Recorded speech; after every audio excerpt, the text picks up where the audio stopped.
2002, Montgomery County, Maryland. 7:41 a.m., 39-year-old landscape gardener James Sonny Buchanan was cutting grass outside Fitzgerald Auto Malls on Rockville Pike. A single shot pierced the air, and Sonny fell to the ground. They just killed a man, and it's a game to them, right? 8:12 a.m., cab driver Prem Kumar Walekar. Petrol station Aspen Hill.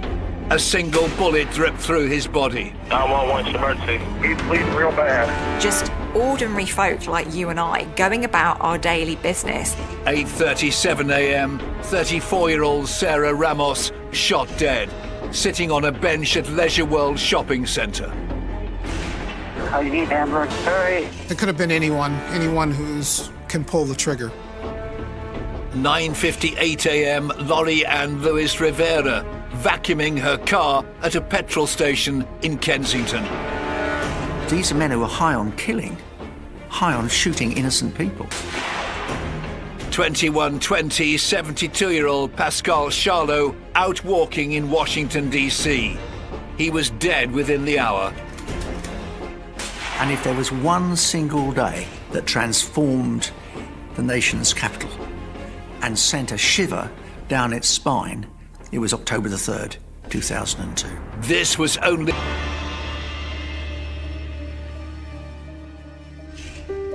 October 2000, Caribbean island of Antigua. After the breakdown of his second marriage, 40-year-old John Allen Muhammad kidnapped 3 of his young children and fled to the island of Antigua, where he met 14-year-old Lee Boyd Malvo. Lee Boyd was very smart in school. He was a good kid. He enjoyed sports. He was a normal, average, everyday boy being raised by a single mother.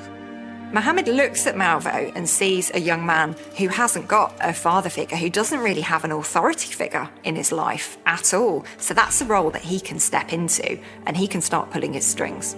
When Mohammed left Antigua, Malvo followed him. And once Malvo got across and was on the mainland of the United States, he reached out to Mohammed and wanted to come be with him. By September 2001, John Mohammed's life was crumbling around him. He had 2 failed marriages and had lost custody of his children. Lee Boyd Malvo was all he had left. I think Malvo was desperate to find a father figure. I think he would have done anything that Mohammed suggested. He was completely under Mohammed's spell. But it wasn't that one was senior to the other. Malvo may have been younger, but he was every bit as determined to kill and to impress his father figure. The pair went on a 9-month rampage across the United States, robbing and killing at random before executing their plan in the suburbs of Washington, D.C., killing 17 people and leaving 13 injured. Do I believe my father's a serial killer?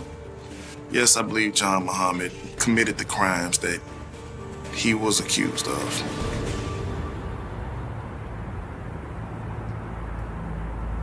These killer stories begin in 1960.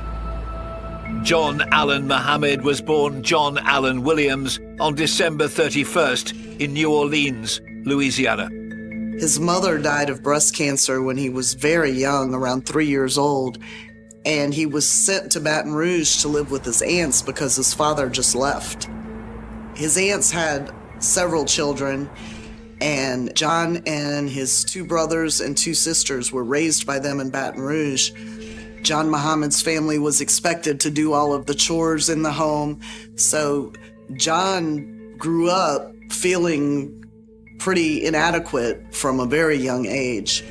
In 1978, Williams graduated from Scotlandville High School at the age of 17. He joins the Louisiana National Guard. It gives him a kind of rank, status, a bit of authority, which in many ways appeals to him. He is a man who likes to fit into hierarchies, at least in his early years. At the age of 20, John Williams fell in love with a girl called Carol, and they married in 1981.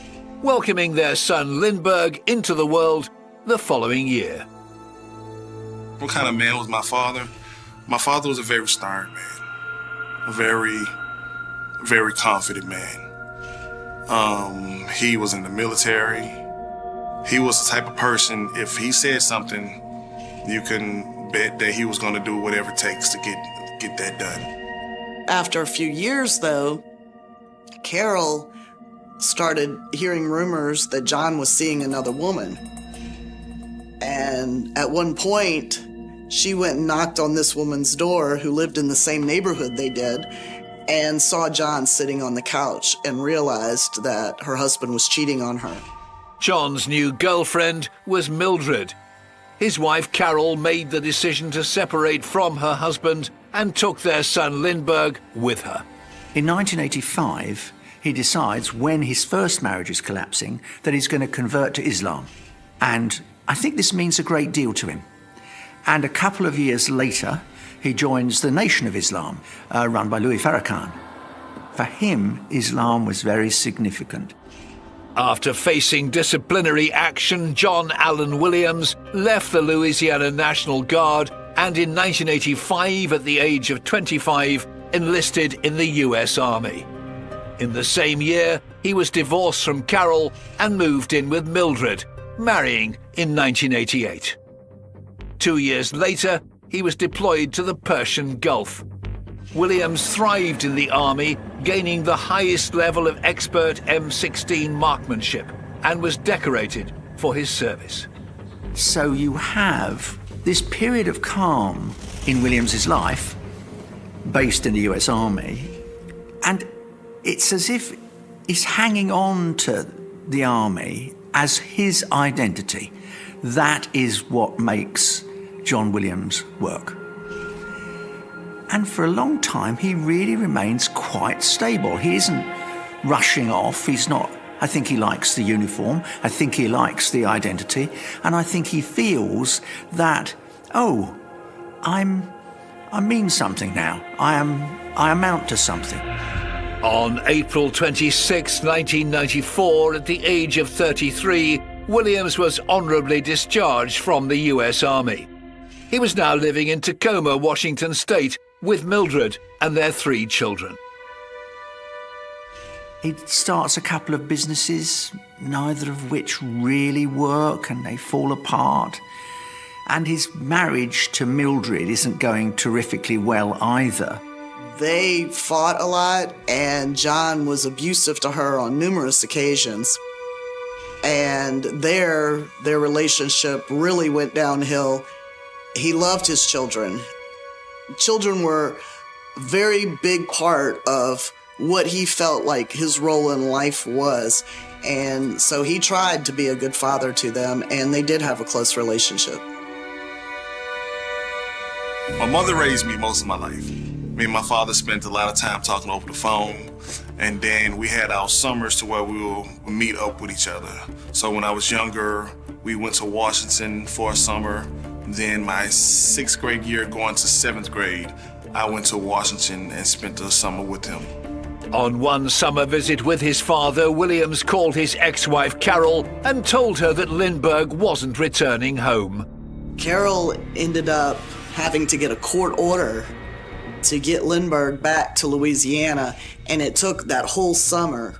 During that period, John tried to brainwash Lindbergh. It was just one of those summers that I went down there, and he was telling me things that at that moment that I felt that he knew I wanted to hear, to keep me away from my mother and keep me from going home. In September 1999, John Allen Williams' second marriage to Mildred was falling apart, and the couple separated. 3 months later, Mildred filed for divorce and custody of their 3 children. That is a very big blow to Williams and to his psyche. You've already had this slightly frail psyche, looking for identity. He took some identity from being married with 3 children. He took some identity from having been in the army. But now he really is, in a sense, cut loose. He is on his own and he doesn't know what to do. So if there is a trigger to the events that were to follow, it is that divorce, because then Mildred applies for a restraining order, making sure that Williams, to become John Mohammed, cannot have any contact with her or with their children. After receiving the restraining order, Williams kidnapped his 3 children and fled to the Caribbean island of Antigua, where an unlikely friendship would have deadly consequences. October 2000, Antigua. John Allen Williams arrived on the island with his 3 children. They were welcomed into the local community, and Williams made a living forging illegal documents. Soon after his arrival, he met and enlisted the help of a 14-year-old islander called Lee Boyd Malvo. Lee Boyd Malvo was born in Kingston, Jamaica in 1985. His mother was Una James.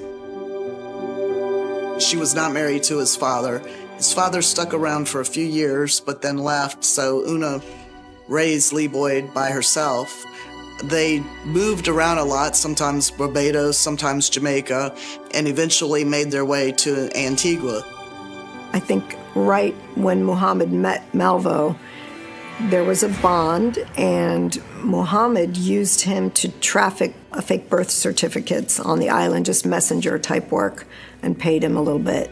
Young Lee Boyd Malvo had big dreams of one day becoming a commercial airline pilot and was a talented artist.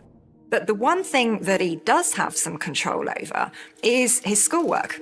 And I think this provides him with that consistency, with that security and that stability. And he does incredibly well in school. He gets good exam results. He appears to be a really promising student. Malvo's mother obtained fake documents from Williams and travelled to Fort Myers, Florida, looking for work. Una James left Lee Boyd Malvo with John Mohammed in Antigua to watch him while she was gone.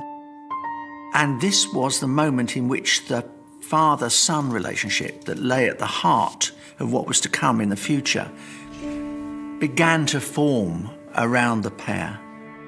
On May 24, 2001, John Allen Williams, his children, and Lee Boyd Malvo also left Antigua for Florida. Malvo travelled on forged documents.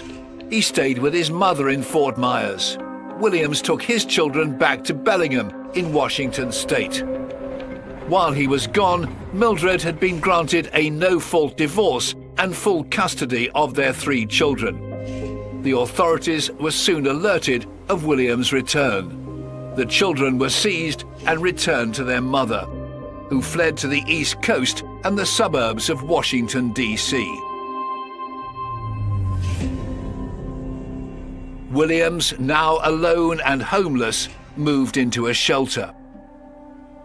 A month later, Lee Boyd Malvo turned up at the Lighthouse Mission. John and Lee Boyd lived together in a homeless shelter for many months, and it was there that John really began inserting his discipline into Lee Boyd's life. Eventually, John got a place and began training Lee Boyd in the use of weaponry. He started to cut Malvo off from any others who might have an influence over him. And that is a key tactic of coercive and controlling behaviour. You isolate your target from anybody who might criticise the relationship that you have with them. Mohammed did quite a lot of good things for Malvo. He made sure he went to school. In fact, at one point, he registered him for school as his father, actually cementing this concept of him being the father, moulding his new son. In October 2001, in recognition of his Islamic faith, John Allen Williams had officially changed his name to John Allen Mohammed. He encouraged Lee Boyd to also learn about his version of Islam. John took Lee Boyd under his wing. He had kidnapped his own son, Lindbergh, and that hadn't worked out. And so in Lee Boyd, he saw the perfect venue through which to, achieve what he wanted to achieve in life. They start shooting at tree stumps. Malvo is very impressed by this. And remember, he's 16. He's very impressionable. Lee Boyd was actually ripe for the manipulation that John would do with him. John controlled every aspect of his life, what he ate. He exercised him rigorously. John was a master marksman, and he trained Lee Boyd to be a marksman. Malvo's mother, Una James, arrived in Bellingham in December 2001 to see her son. They met at the Lighthouse Mission, but someone had tipped off immigration services. Both Una and Lee Boyd were detained as illegal immigrants. Before he could be deported, Malvo managed to run away and returned to John Mohammed. What was it that turned them from being an older man and a younger boy into what was effectively a killing machine? I think it started because Malvo wanted to prove to Williams that he was worthy of his respect. I think that Malvo always wanted to show the older man that he was capable of living up to him. February 16th, 2002, Tacoma, Washington. Lee Boyd Malvo approached the house of Isa Nichols, a friend of John Mohammed's ex-wife Mildred. Her niece, Kenya Nicole Cook, was visiting her aunt with her baby daughter. Kenya answered a knock at the front door.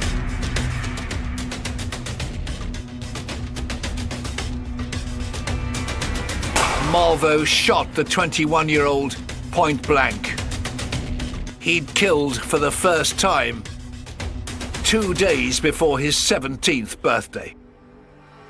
I absolutely believe that John Allen Muhammad brainwashed Lee Boyd Malvo. I think Lee Boyd's life would have been totally different had he never met John Muhammad. I don't think he would have ever killed. 1 month later, March 19th, in Tucson, Arizona, 60-year-old Jerry Taylor was on the golf course. A long-range single shot to the chest killed him.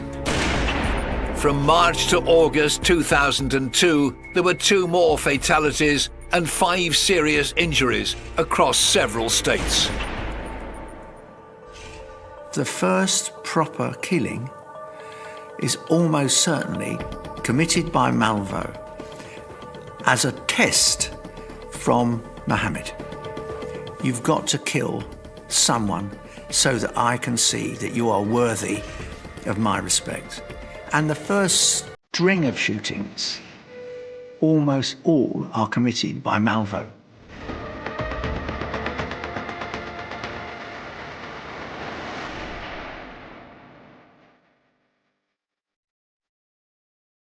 September 5th, 2002, Clinton, Maryland. Restaurant owner Paul J. LaRufa was carrying over $3,000 of cash and a laptop inside his briefcase. As he got in the car, Lee Boyd Malvo rushed up and shot him 6 times through the window. He emptied the briefcase, stole the cash, and fled with the laptop and his gun. Miraculously, Paul J. LaRufa survived. 5 days later, with the cash stolen from LaRufa, Mohammed purchased a 1990 blue Chevy Caprice at Sure Shot Auto Sales in Trenton, New Jersey. Apparently, when Muhammad was purchasing this Chevy Caprice in New Jersey, we learned from the salesman that he did something very unusual that in 25 years of being a car salesman had never been seen before by this person. He said that Muhammad opened the trunk and climbed into the back of the trunk and pulled the trunk cover down and said, "Yeah, this will work."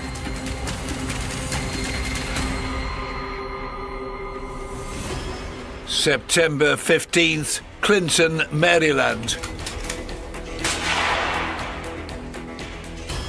September 21st, Atlanta, Georgia.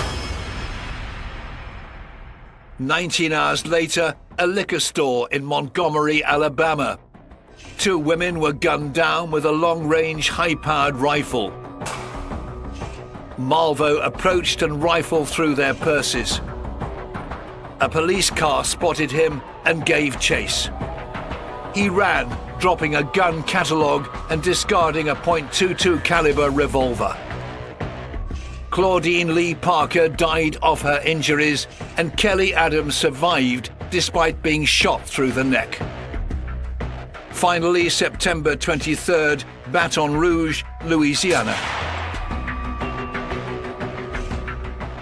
In this first spree of killings, they are moving location across states. They weren't concentrating on one area, and that made them incredibly difficult to track down because these apparently were random killings committed in different states. How you join the dots to that? The answer is you don't. Between September the 26th and October the 2nd, 2002, there were no killings. During this break, Mohammed and Malvo modified their new Chevy Caprice. They drilled a hole in the trunk. They used a glove to lay the barrel on through the hole to extend the end of the rifle through to the outside of the trunk. And then they pulled the trunk almost closed, but left about an inch for visibility through their sight. Satisfied with the modifications, they headed to the suburbs of Washington, D.C. On October the 2nd, 2002, at 5:30 in the afternoon, a shot was fired through a craft store window, narrowly missing the cashier. That was the first of the D.C. sniper shootings. An hour later, at 6:30, a man was killed by a rifle. He was called James Martin. The following day, October 3rd, 0741, James Sonny Buchanan was shot, mowing the lawn of an auto mall. This guy's lawnmower did something, man. It chopped him up. He's bleeding real bad. He's down and out. 30 minutes later, at a petrol station in Aspen Hill, Prem Kumar Walliker. We got a major crime scene. Leisure World Shopping Centre, Sarah Ramos. You need the ambulance, please. She was sitting on a bench reading a book. That same morning, Lori Ann Lewis Rivera, vacuuming her Dodge minivan. And then finally, on that day, at 9:20 in the evening, Pascal Charlot, a retired carpenter, was shot walking along Georgia Avenue in Washington, D.C. And if there was one single day that transformed the nation's capital and sent a shiver down its spine, it was October the 3rd, 2002. October 3rd, Montgomery County, Maryland. John Allen Mohammed and Lee Boyd Malvo had brought terror to the suburbs of Washington, D.C. 5 people had been killed in less than 16 hours. Ashen Benedict was a special agent with the Bureau of Alcohol, Tobacco and Firearms assigned to the Washington Field Division. At that time, 5 people getting shot in one day was very unusual, right? Unfortunately, in today's day and age, you hear about it much more frequently. But at that time, it definitely raised some eyebrows. It definitely got law enforcement response generated. And the great thing about ATF is that we will respond to shootings as a matter of business practice. Witness statements on October 3rd detailed seeing a blue Chevy Caprice, but it was not reported as acting suspiciously. On that day at 7 p.m. in the evening, the Chevy ran 2 stop signs near Washington, D.C. and was stopped by the police. John Mohammed pulled over. He had a valid license, he had a valid registration, and he was very respectful and cordial to the officers when they stopped him. These attacks came a year after 9/11, And 9/11 cast a very long shadow over the US. There was a real climate of fear, a real state of anxiety. The nation was on a really high state of alert at this time. So it's almost like the perfect opportunity, this window of time for Mohammed and Malvo to wreak utter destruction. We're going to follow the evidence, we're going to follow the science and the technology. We had numerous shell casings recovered at all these scenes, and they all went to the ATF National Laboratory in Beltsville, Maryland. And so we ascertained very quickly that the same gun was used to fire at different shooting scenes. So that science gave us a starting point. We knew we had one shooter, or we had one gun utilized by several shooters potentially, and that kind of honed in our investigative team. Those bullets that we received had 6 lands and grooves, and they had a right twist on it. And we can measure those land impressions, each one of the 6, and we can measure each one of the groove impressions, note the direction of twist, and come up with a fair degree of accuracy the make and the model of the firearm that fired that projectile. The gun was identified as a Bushmaster .223 caliber rifle, not a weapon usually associated with a sniper. You can go to gun shows and just buy it cash and carry in some locations here in the U.S. The AR style 15 firearm was developed by the military, and it was a firearm they used in Vietnam. It's not an unusual firearm. In the States, most of them, mass shootings occur with this kind of rifle. On October the 4th, the following day to this outrageous attack in Washington, D.C., the pair moved their location. And a woman called Caroline Sewell is shot while she's loading her car. She does, however, survive. Forensic analysis from the crime scene again determined that the bullet fragments came from a .223 caliber Bushmaster. A blue Chevy Caprice was also seen in the vicinity.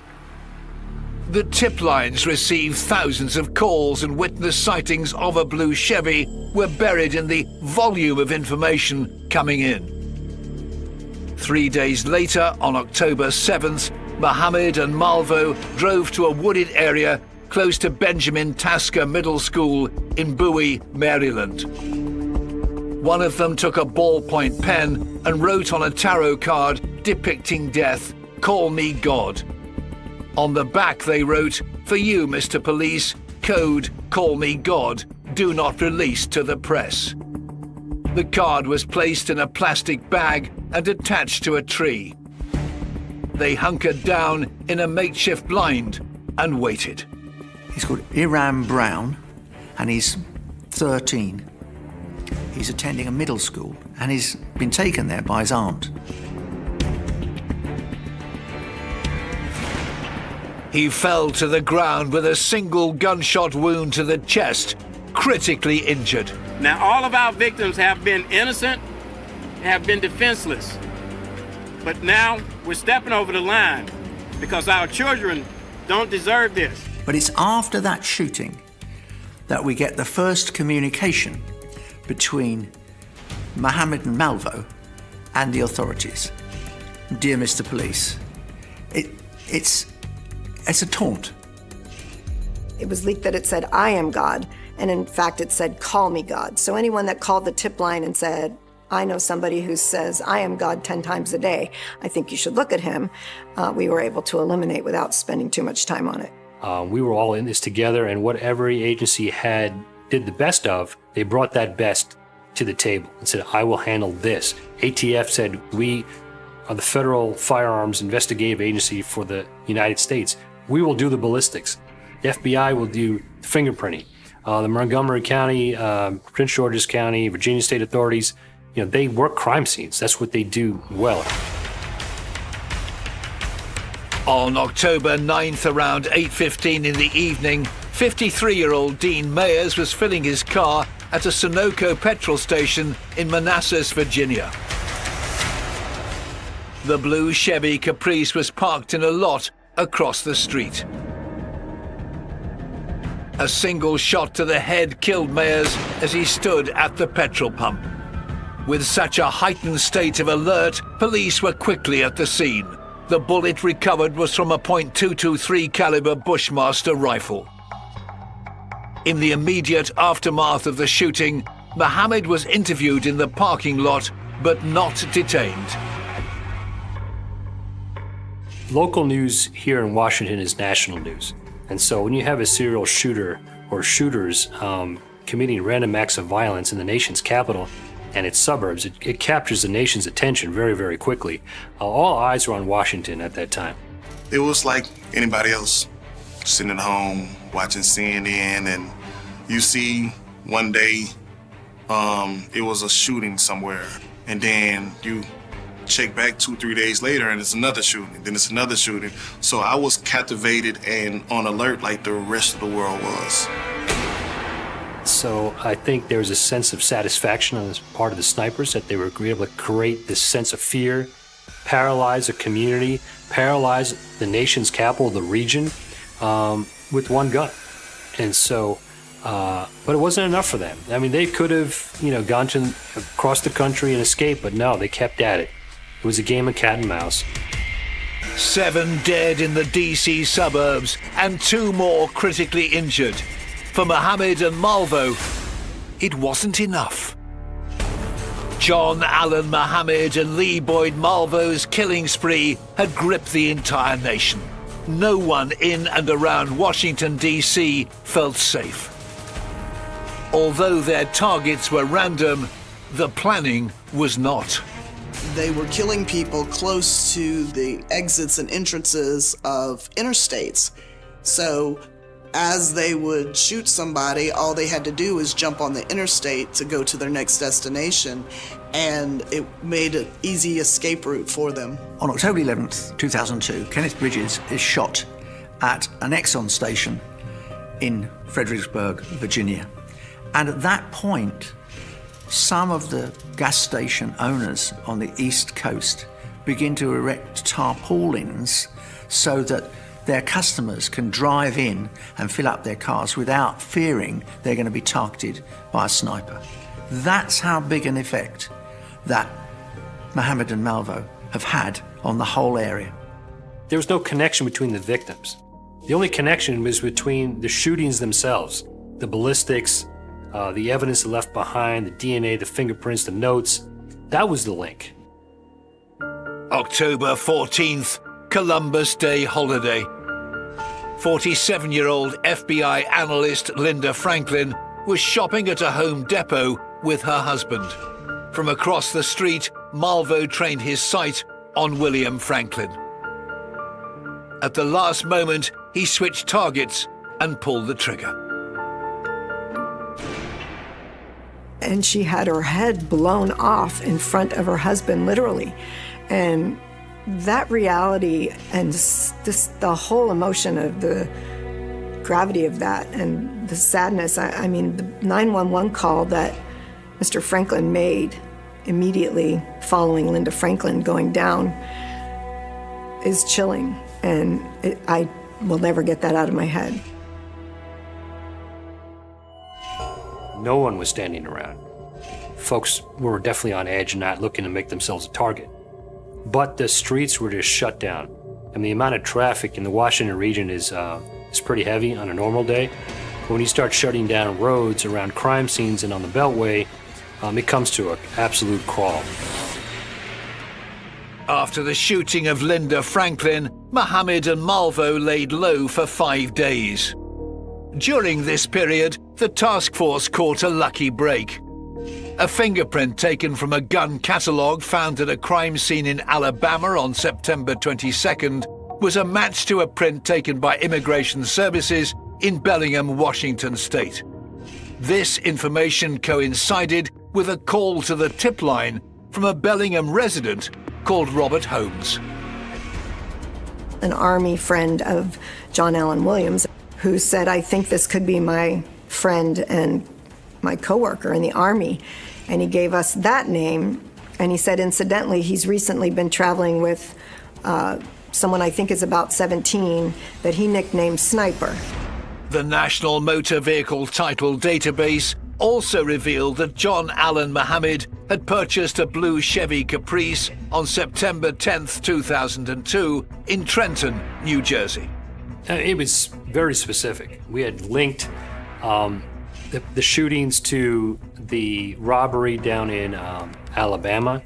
The forensics information came in, the DNA came in, the fingerprints came in. We were able to put that all together and realize who we're looking for. So now we had concrete information on the suspects and the vehicle we're looking for. So that happened in a blink of an eye, where we went from casting a wide net to now we know who we're looking for. We're fishing with a spear. On the evening of October 19th, Malvo and Mohammed were concealed in the tree line opposite the Ponderosa Steakhouse in Ashland, Virginia, waiting. They tacked a handwritten 5-page note to a nearby tree. The note was emblazoned with 13 red stars, one for each kill. Just before 8 p.m., 37-year-old Jeffrey Hopper left the steakhouse with his wife and was shot in the stomach. He was critically injured but alive. The note basically demanded $10 million be put on a credit card, which fortunately the criminals aren't as smart as they could be, or it might be more difficult to catch them, but they expected us to put $10 million on a credit card. Mohammed asks for $10 million for them to give themselves up so that they can found a school for disadvantaged black children in Canada.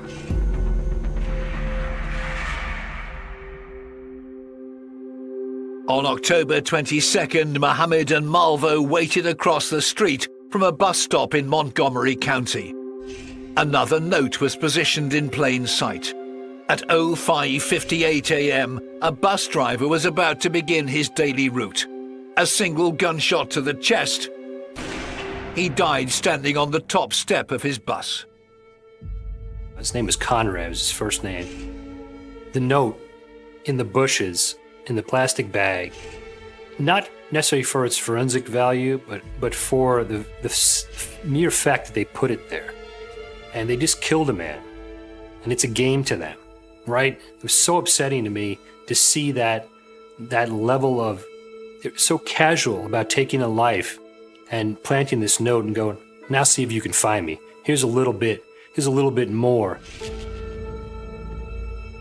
On October 23rd, the DC Sniper Task Force released the license plate of the blue Chevy Caprice and descriptions of their primary suspects to the national media. Well, we wanted to use the media and the public and law enforcement as a team to find these suspects, right? So it wasn't a secret that we wanted to find them, and we need everybody's help to do that. So the only things that we were trying to keep kind of close hold was we wanted to make sure the information we were releasing to the public was accurate, it was actionable, and it was timely. On October 23rd, refrigerator repairman Whitney Donahue was driving home on the I-70 to Pennsylvania when he heard a news report releasing the details of the wanted suspects. He made a note on his pay stub, which was on his passenger seat, of the information of the car and wrote down the license plate. He pulled into a rest stop off of I-70, and as soon as he got parked, he observed a blue Chevy Caprice. It fit the description of what he had just heard on the news. He called 911. And so he was very brave and got on his CB radio, which is the ability to communicate with the truckers in the region. And on his own, he asked truckers to help block the entrance to the rest stop and the exit from the rest stop with their 18-wheelers so that these suspects wouldn't be able to escape by car. Donahue confirmed the license plate and that the vehicle was occupied to the police. He waited and watched as law enforcement agents moved in. The window was breached because the door in the back was locked. They were pulled out, they were handcuffed and separated on the curb.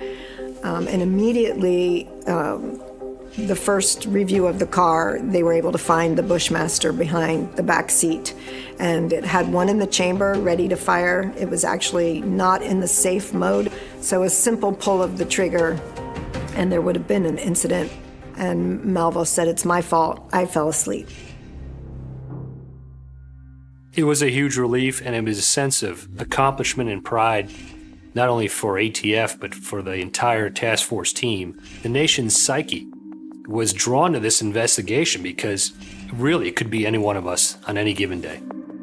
3 weeks of shootings, of trying to find these people, bring them to justice, get them off the street, get the public safety aspect back to where folks are comfortable in their communities. Both men initially pled not guilty and faced years of litigation for their multi-jurisdictional crimes. In October 2003, John Allen Muhammad was first brought to trial in the state of Virginia for the murder of Dean Mayers. He was found guilty of capital murder and in March 2004 sentenced to death by lethal injection. Lee Boyd Malvo was first brought to trial in 2003 in Virginia for the murder of Linda Franklin. As a minor, he did not face the death penalty. 3 years later, in a surprise reversal, Malvo pleaded guilty and testified against Muhammad. Malvo is currently serving 10 consecutive life sentences without parole in Red Onion State Prison in Virginia. I don't hold him as responsible as I hold John Allen Muhammad, because John Allen Muhammad took a teenager who did not have a father from his home, and he manipulated him, he brainwashed him, and he trained him to be a monster. There isn't an ounce of me that thinks that Malvo was brainwashed by Muhammad. I think that he was all in, and I was a very willing participant. He was calculating and smart on choosing targets, and the teamwork was obviously very successful. The prosecutors in Muhammad's trial insisted that perhaps the motive was that Muhammad wished to shoot his ex-wife, second ex-wife, Mildred, and he was using these shootings around Washington as an excuse. I've never believed it. I don't think it's true. How could the person that at one point in time I looked up to commit these type of crimes? What happened to lead up to these crimes? What went so wrong to make you snap and think this was the right decision to make these actions? On November 10th, 2009, at Greensville Correctional Center in Virginia, John Allen Muhammad was executed by lethal injection. At 9:11 p.m., Muhammad was pronounced dead. The only person he spoke to that night was his son, Lindbergh. Last words my father told me was, "Be strong, black man." That was his exact last words. Be strong, black man. And he turned around and walked out the door and never looked back.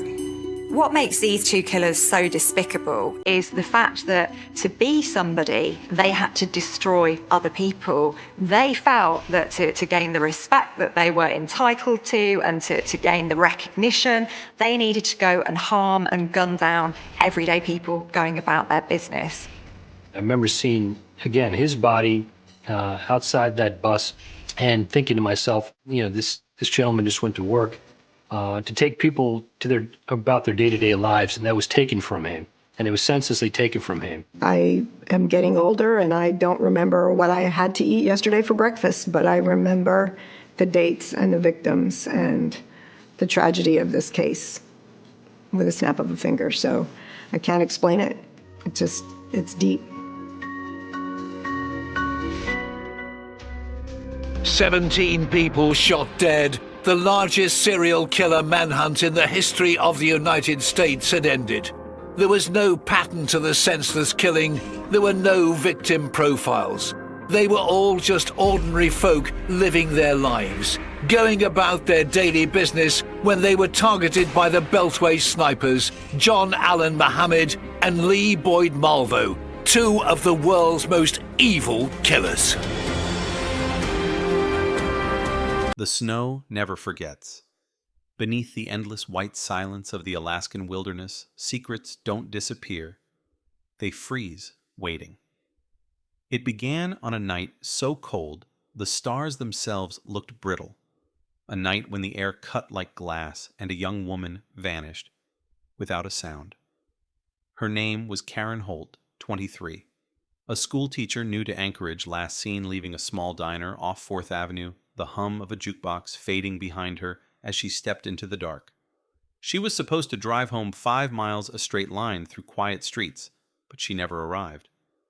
Her car was found abandoned 2 days later on a snow-packed shoulder doors, locked, no footprints, no struggle. Just a single scarf caught on the antenna fluttering against the frozen wind. Police searched for weeks. Dogs losing the scent in the drifts, helicopters circling over pine forests where the frost swallowed sound. There were rumors a stalker, a jealous ex, a hitchhiker with dead eyes, but no trace, no body, nothing but the void of the Alaskan night. In 1984, the case was shelved, filed under missing person presumed dead. Another story swallowed by the wilderness.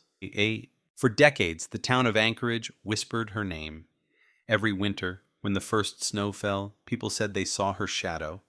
Near the old diner, walking against the windcoat, buttoned, tight eyes, searching for a home she never reached. The detectives who'd worked her file had all retired or died, and Karen Holt became a local ghost. A campfire story told to remind young women to never walk alone after dark. Then 40 years later, the past came clawing back. It started with a box. A cold case unit, new, underfunded, desperate, was testing old evidence with modern DNA tech. Inside a forgotten storage room, they found a sealed envelope labeled Holt K, evidence pending. Inside a single hair, a faded photograph, and a scrap of rope tied in a sailor's knot. No one remembered where it came from. No one knew who'd collected it. But when the lab ran the hair, the system blinked red, a hit. It matched a retired police officer. Not just any officer, Detective Raymond Lasker, the man who had led the original investigation. He was 81 now, living in a cabin outside Fairbanks, known for his community work for saving hikers, for mentoring young recruits. To most, he was a local hero. But that night, when the DNA result came back, his name lit up the state database like a flare in a dark sky. Agents drove north under a blizzard's shadow, tires crunching over ice as they reached his home. A wooden cabin surrounded by snow smoke rising from a small chimney.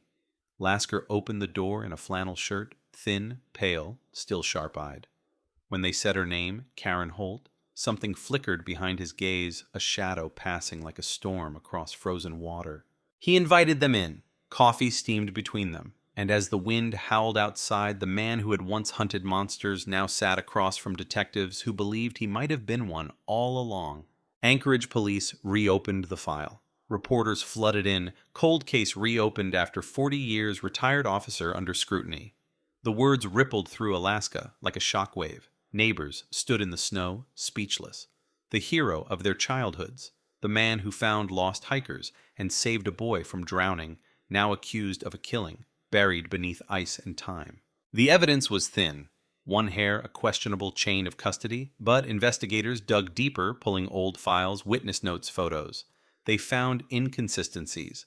Lasker had written that Karen's car doors were locked when he arrived, but the first patrol report said driver's door ajar. The time of discovery altered. The distance from the diner misreported. And then, the most chilling, find a photograph taken by a newspaper intern in 1983 showing Lasker standing by the car, his gloved hand resting on the hood, his face turned toward the camera with an expression that now seemed haunted. The town turned inward. Coffee shops buzzed. Did he really do it? Could he? Why would he? No one had an answer. But one woman, now 70, claimed she'd seen something that night, something she never told police. A sedan idling by the roadside near where Karen's car was found, inside a man in uniform. She'd assumed it was an officer assisting. But what if it wasn't help she was witnessing? What if it was the beginning of the end? Investigators pressed her for details, but time had blurred the edges. The color of the car, the badge on the shoulder, all ghosts in memory. Still, it was enough to reopen the wound. They searched Lasker's home. Inside his basement, they found order tools labeled uniforms hung in plastic, and in a wooden chest a collection of old case files he was never authorized to keep. Among them, Karen Holt's file marked with red ink. Inside the folder, a Polaroid photograph, Karen at the diner, smiling at someone behind the camera. Someone familiar. They cross-referenced the date. That picture was taken an hour before she vanished. The pressure mounted. Media swarmed. Headlines screamed cold case shocks. Alaska DNA links retired cop to missing woman. Lasker denied everything. He said the hair was contamination. Said he'd only wanted to find her to give her family closure. But the public didn't care. 40 years of silence had finally cracked open, and what spilled out was darker than anyone imagined. Detectives reconstructed the night she disappeared. Karen left the diner after closing around 10:45 p.m. Witnesses said she'd been talking with someone tall in uniform. She told a friend she'd gotten a ride home, but her car was later found on the highway engine, off keys missing. No sign of forced entry. The last ping on her watch stopped at 11:06 p.m. That 12-minute gap became everything. Forensic techs combed her car again, this time under ultraviolet light. They found a faint trace of blood, microscopic, hidden in the seat stitching. DNA confirmed it matched Karen Holt, and, next to it, a secondary sample. Old, degraded, but just enough to show a familial match to Raymond Lasker's son. The story exploded. Talk shows called it the betrayal of trust, the uniform that hid a killer. Lasker was brought in for questioning again. He didn't ask for a lawyer. He just sat there, hands folded, eyes fixed on the table. When the detective asked if he'd ever met Karen Holt before the case, he whispered, "Everyone meets someone once." It was the kind of answer that chills a room. Investigators traced his career. Commendations, heroics, clean record until they found a disciplinary note buried in the archives. 1979, inappropriate relationship with a civilian witness. Case closed without action. No name listed. But when they pulled the original form, the name was there. K. Holt. The past, once frozen solid, had begun to thaw, and beneath the melting ice, truth took shape like a face emerging from deep water. The press camped outside his cabin. Reporters shouted questions into the snow. "Did you kill her? Did you love her? Did you bury her?" He said nothing, just watched the snowfall. Meanwhile, deep in the forensic lab, the DNA techs ran one final test, the rope from the evidence bag, the sailor's knot. They discovered traces of sweat proteins, degraded but distinct, belonging to a male donor.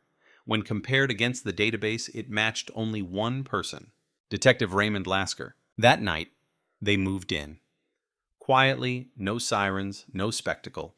Just two unmarked SUVs gliding over the ice, headlights slicing through the dark. Inside, the retired officer sat by the fire, an old case file in his lap. When the knock came, he didn't flinch. He simply said, 40 years.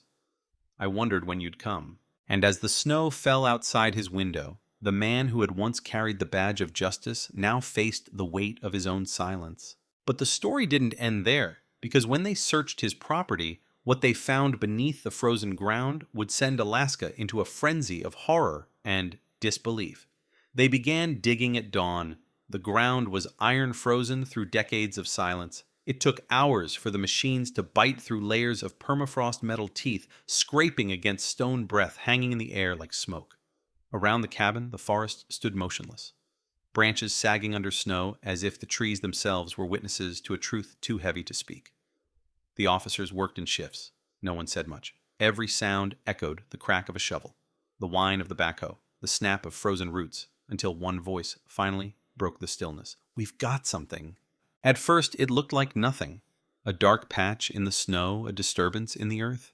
But as they brushed away the soil, the shape emerged.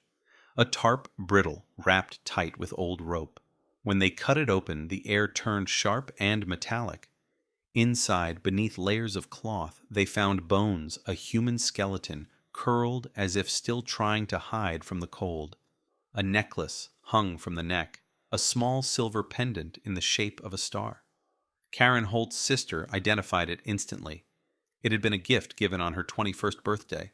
40 years missing, 40 years buried under the snow. The coroner worked in silence. Teeth, femur, skull, all intact, remarkably preserved by the frost. But what they found next turned the case from tragedy into nightmare. Embedded in the collarbone was a deep, circular fracture, blunt force trauma, possibly from a flashlight or baton.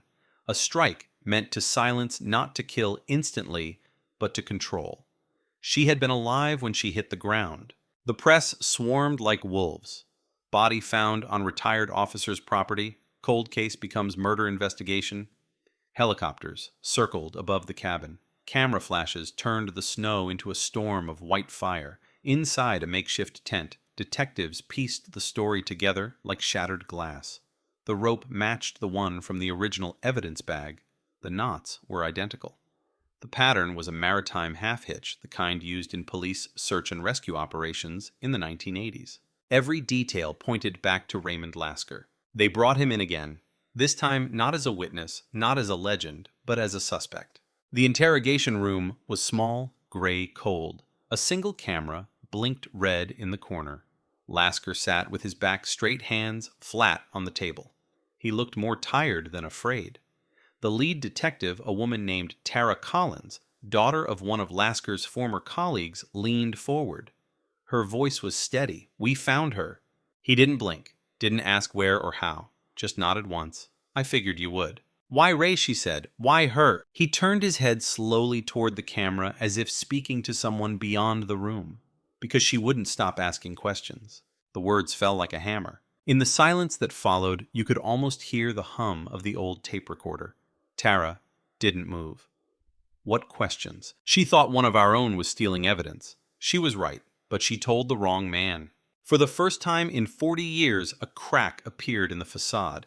Investigators leaned in. Lasker spoke softly as though narrating a confession to the wind. Karen Holt, it turned out, had been working part-time with the Anchorage PD as a civilian clerk while teaching. She'd flagged discrepancies in the property room, missing cash from narcotics busts, lost weapons.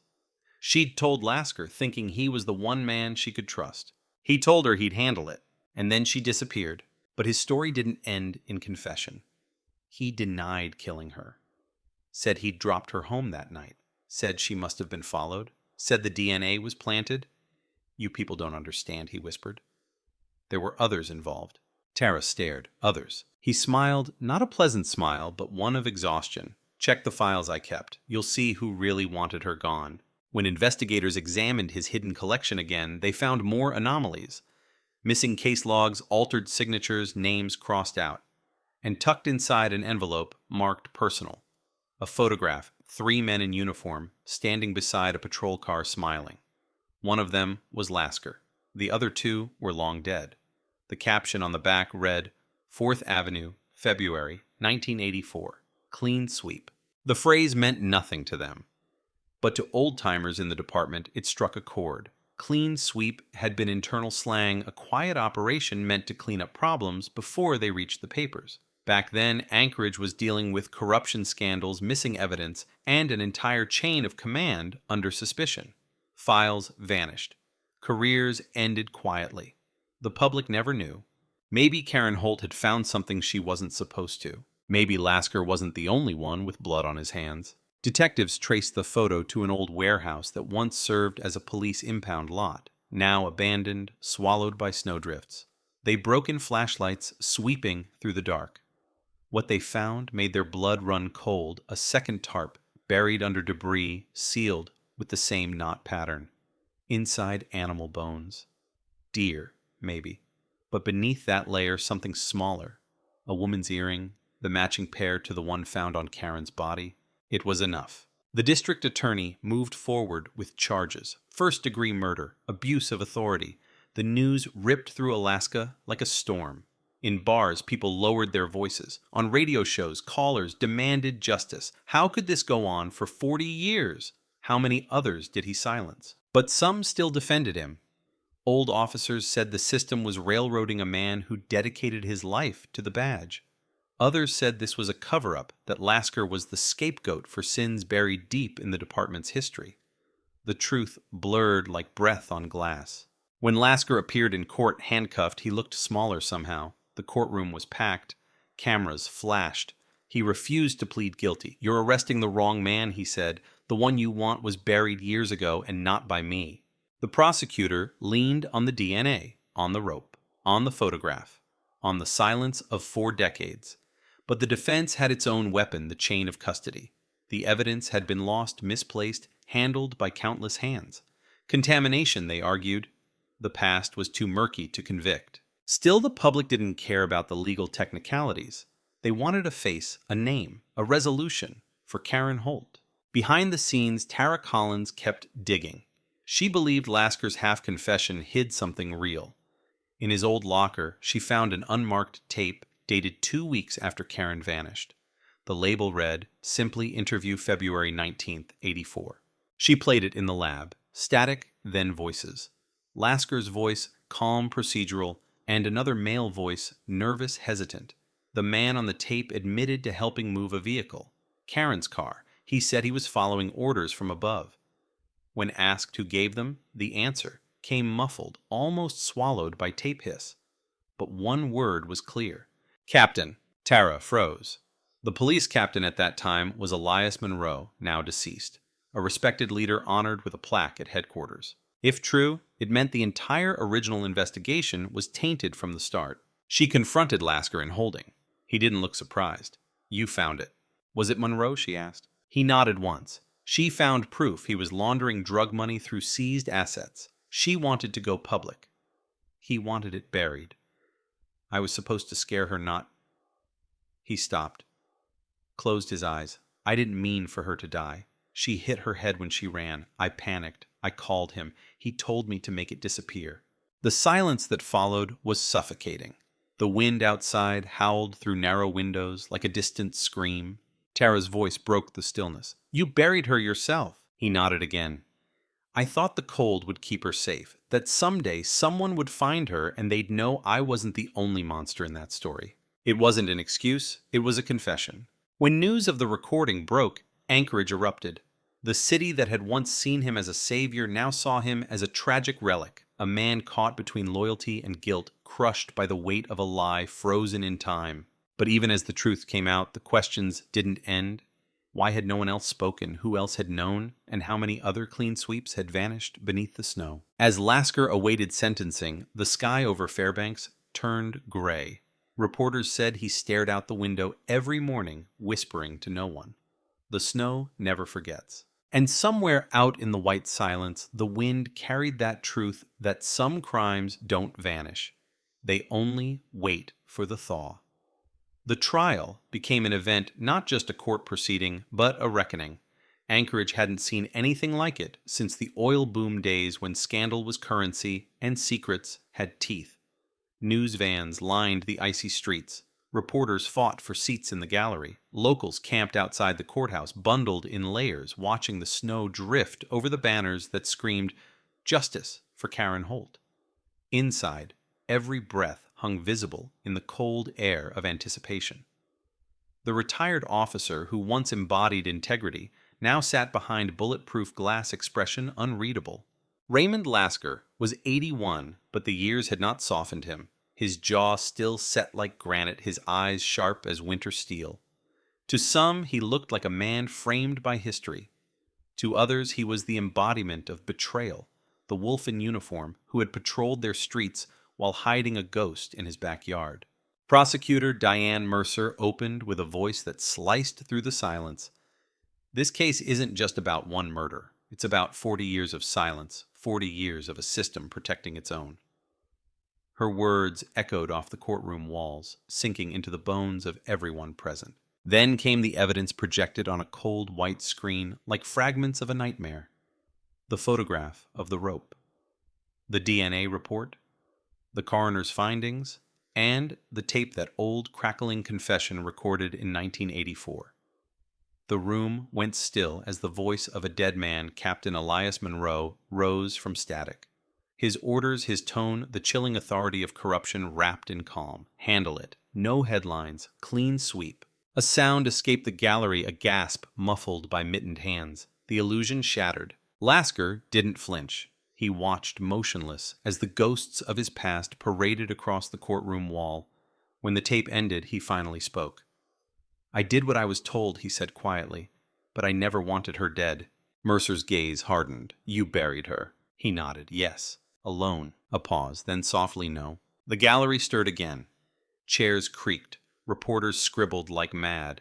Mercer leaned forward. Who helped you? He met her eyes. A man who wore the same badge I did, and he's still alive. The courtroom erupted. Cameras flashed. The judge slammed his gavel, shouting for order, but the damage was done. One sentence had turned the trial into a manhunt. Within hours, the media ran wild. Second officer implicated in Alaska cold case. Who else knew Blue Wall of Silence under fire? Social media lit up with theories, old photos, accusations. Names of surviving officers from the 1980s resurfaced like bones through snow. Detective Tara Collins, still overseeing the investigation's loose ends, received an anonymous message. That night, a photo of a weathered man at a fishing dock, time-stamped just weeks before. The caption read, "He never left." The man in the picture was Frank Calder Lasker's former partner, retired reclusive, last known address somewhere along the Kenai Peninsula. She drove south at dawn. The road was a frozen serpent, slick with ice and shadow.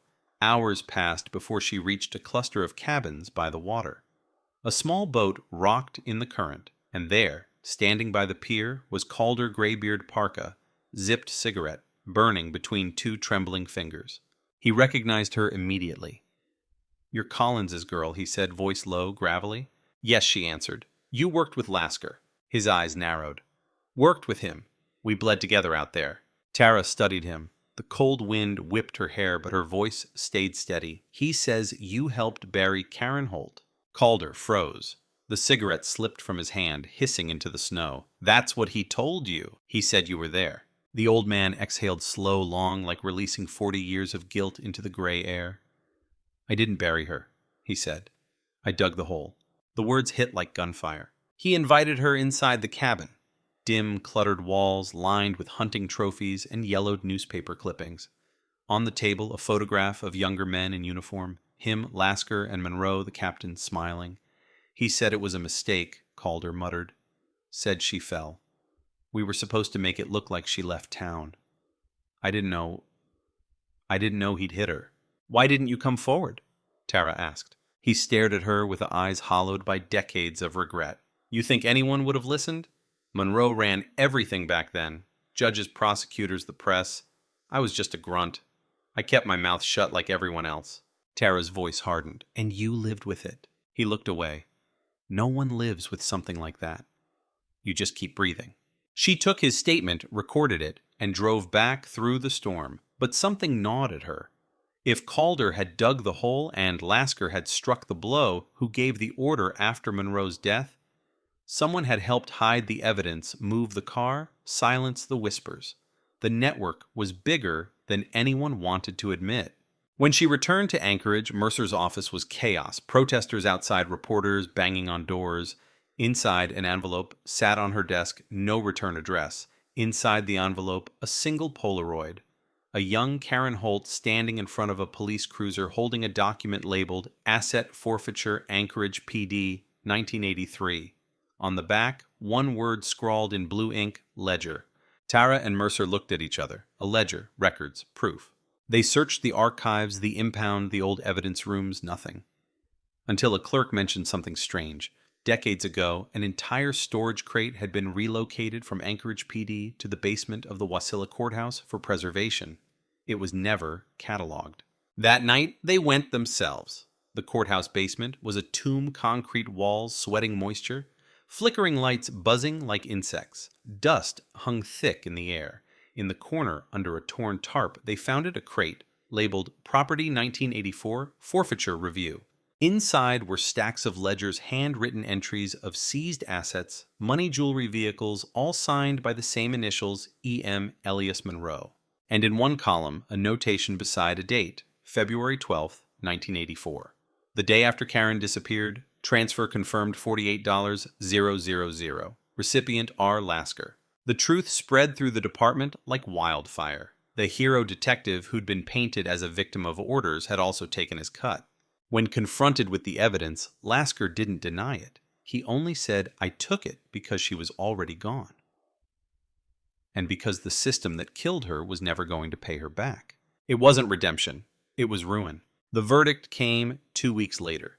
The jury found him guilty of manslaughter, evidence tampering, and obstruction of justice, the murder charge not proven beyond doubt. But it didn't matter. The town wept not out of vengeance, but out of exhaustion. He was sentenced to 20 years. At 81, it was a life sentence in all but name. When the bailiffs let him out, he stopped by the door, turned to Tara Collins. "You did what I couldn't," he said quietly. "You found her." She said nothing. The snow outside the courthouse fell thick and silent, covering the steps like a shroud.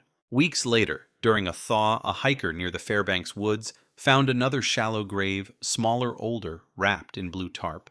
Inside were bones, and beside them a badge, EM0472, Captain Elias Monroe. The autopsy revealed he hadn't died of old age, as the record said. He'd been shot once point blank sometime around 1990, which meant someone long after Karen Holt was gone had decided to clean up the last witness. And somewhere inside his cell, Raymond Lasker smiled for the first time in 40 years, because the snow once again had remembered. The discovery of Monroe's body changed everything. The story that had frozen in the public imagination as a tale of one man's guilt suddenly thawed into something darker, a web of silence that reached far beyond the grave. The media rebranded the case overnight, the Blue Winter Conspiracy. Every talk show, every headline, every podcast picked apart the same question: if Monroe was murdered, who buried him, and what else had they been hiding all these years? For the Anchorage Police Department, it was an earthquake. Files reopened, officers summoned from retirement careers built on the illusion of honor, now shadowed by suspicion. The new police chief, a man barely 40, stood before the cameras and promised transparency. "No one is above the badge," he said. But his eyes trembled when the reporters asked whether he believed Lasker had acted alone. Behind the official statements, the truth was spreading like wildfire through the ranks. Whispers of secret payouts, falsified reports, and an internal clique that had operated under Monroe's control throughout the 1980s. Clean sweep, the code name they'd used to cover corruption, had been more than a phrase. It had been a system. And Karen Holt had stumbled right into its center. Detective Tara Collins barely slept. She kept replaying Lasker's words from that final day in court. "You did what I couldn't. You found her." But something about his smile, that faint, knowing curve, lingered in her mind like a stain that refused to wash out. It wasn't relief. It was closure of another kind, the kind that hides more than it reveals. She requested access to Monroe's autopsy file. The results were clinical, precise male mid-50s gunshot wound to the temple. No defensive injuries, no struggle. Time of death approximately November 1990. But the real anomaly was buried in the notes. A residue on the bullet jacket oil from a type of gun lubricant discontinued in the early 1980s, the same kind used on standard-issue Anchorage police revolvers at the time. Whoever killed Monroe had been one of their own. The chain of ghosts lengthened. Tara traced the weapon history, checking every firearm assigned to officers during that period. Most had been destroyed, some lost, others locked in evidence storage. All except one, a .38 revolver registered to none other than Detective Frank Calder, the same man who claimed to have dug the hole. She drove to the Kenai Peninsula again, through the endless stretch of white wilderness, the world muted beneath snow. Calder's cabin was dark this time, curtains drawn, no footprints. The air smelled of salt and pine. She knocked once, no answer. Twice, still nothing. Then faintly she heard it, the rhythmic creak of a floorboard inside, the sound of someone breathing. "Tara Collins, Anchorage PD," she called. "Open the door." It opened, slowly. Calder stood there, older than before, eyes sunk in a rifle slung loosely over his arm. "I figured you'd come," he said. His voice carried the weight of resignation, not fear. "Why, Frank?" she asked quietly. He stepped aside, motioning her in. The fire burned low in the hearth. On the wall above it, a framed newspaper clipping, Officer Monroe commended for outstanding service. Beneath it, a single bullet casing, polished, displayed like a relic. "I didn't kill him," Calder said, sitting heavily in a chair. "I buried him, just like her." The words chilled her blood. Who pulled the trigger? He looked up, and for a moment she saw something guilt-grief, maybe relief. He did. Lasker, Calder, nodded. Monroe came here that night, said he wanted to make sure the past stayed buried. He didn't know Ray had already decided otherwise. The two of them argued in the snow. I tried to stop it. One shot. Clean. He said it was justice. Tara stared, unable to breathe. And you helped him hide it. I owed him, Calder whispered. We were brothers once. After Karen, we were both already dead inside. He slid a small envelope across the table. He made me keep this in case anyone ever came asking. Inside, there was a photograph, black and white, slightly warped by age. It showed a young Lasker kneeling beside Monroe's body, snowflakes frozen midair like ghosts, written on the back in Lasker's steady hand, for when the truth no longer matters. The next morning, Calder was found dead in his cabin, gunshot wound to the chest. No sign of struggle. The coroner ruled it a suicide, but Tara knew better. The rifle was found on the wrong side of his body. The angle didn't fit. Someone had made sure the last witness stayed silent. Word of his death reached Lasker in prison. When they told him, he only nodded. I warned him, he said. The snow buries everything, but it never forgives.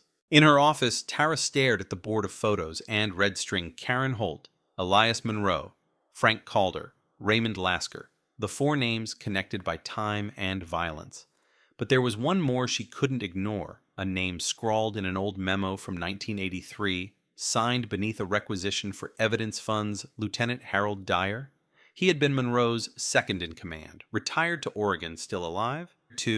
When she called, his voice cracked. Is this about Anchorage? Yes, she said. About Karen Holt, about Monroe, about Lasker. He sighed. I wondered when that would come back. She flew down 2 days later. Dyer lived in a quiet coastal town in a small house, smelling of salt and whiskey. Photos of fishing trips and grandchildren lined the walls. But when she mentioned Lasker's name, his hands trembled. I told him to stop, Dyer muttered. I told Monroe too. But once she was gone, there was no stopping it. We were all in too deep. In too deep for what Tara pressed. He hesitated. For the money. What money? The forfeiture fund. Monroe was moving drug money through dummy accounts, claiming the assets were destroyed when they were actually sold off. Everyone took a cut. Lasker, Calder, me. But Karen found the ledger. She was going to expose it. Monroe panicked.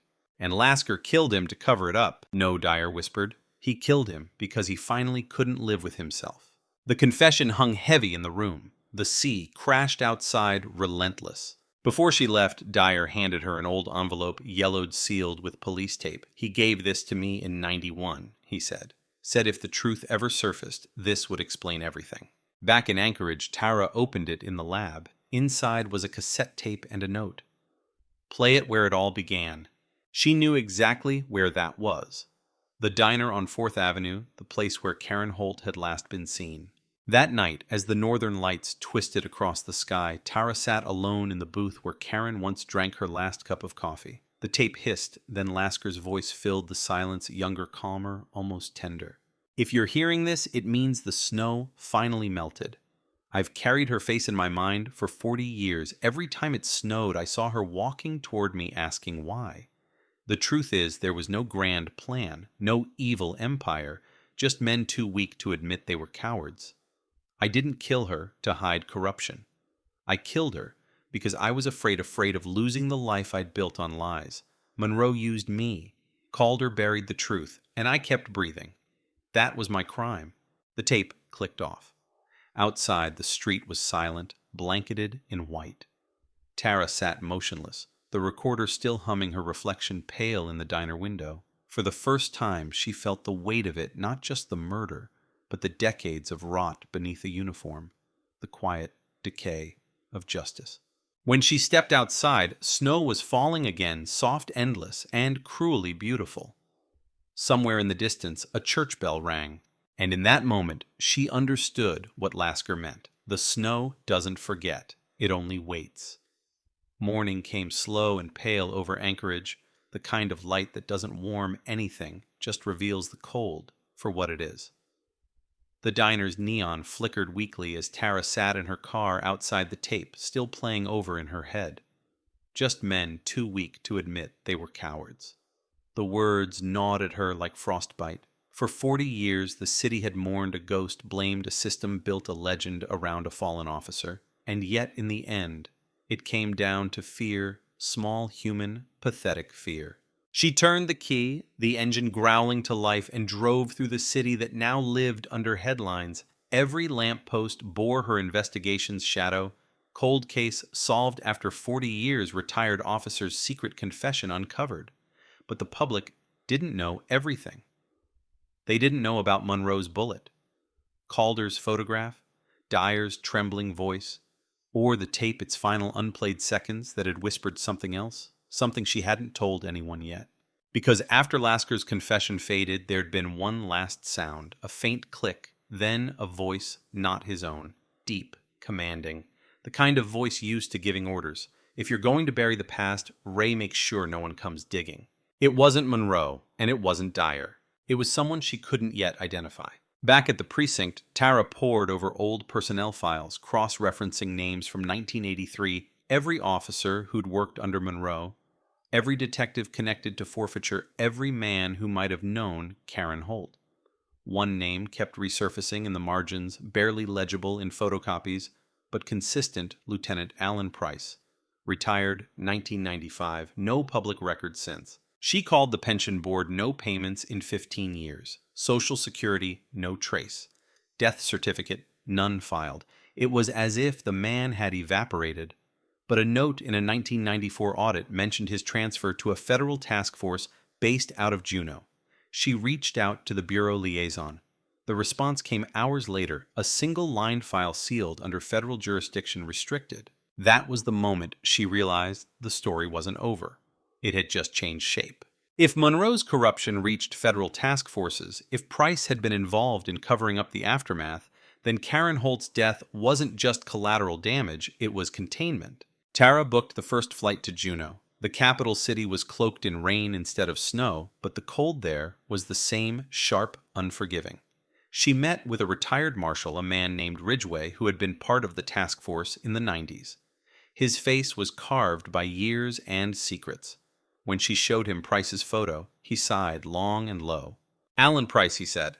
"That name hasn't crossed my mind in decades." "What happened to him?" Tara asked. Ridgway looked out the window. Officially, he retired. Unofficially, he vanished the year Monroe died. Nobody asked questions, not in those days. We were told to let it go. "Who told you that?" He hesitated. "A man from Washington, FBI oversight. I can't remember his name, but I remember his badge." He paused. "We were investigating a money trail that went through Anchorage, same time Monroe's operation blew up. Cash, drugs, weapons moving through forfeiture accounts. Someone up the chain shut it down before it reached the surface." Tara leaned forward. "Do you still have files from that operation?" He smiled bitter. "You think we didn't burn half of them ourselves?" But he stood anyway, limping to a back room. After several minutes, he returned with a dusty box marked Task Force, North Wind, 1990. Inside were photos, handwritten notes, and a map of Alaska, dotted with red pins.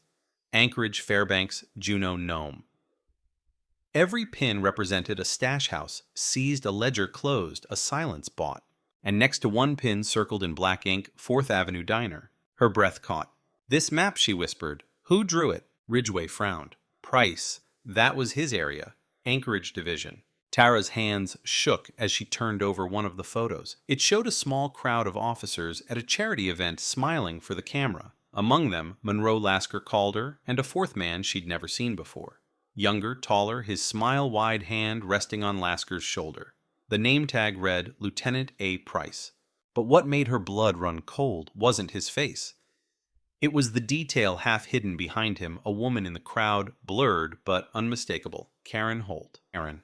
The date stamped 2 weeks before she vanished. She took the photo back to Anchorage, straight to the lab. The tech enhanced the background, isolating the reflection on a window behind Price. And there, faint but visible, was a shape, a badge glinting under neon light. The ID number 0476.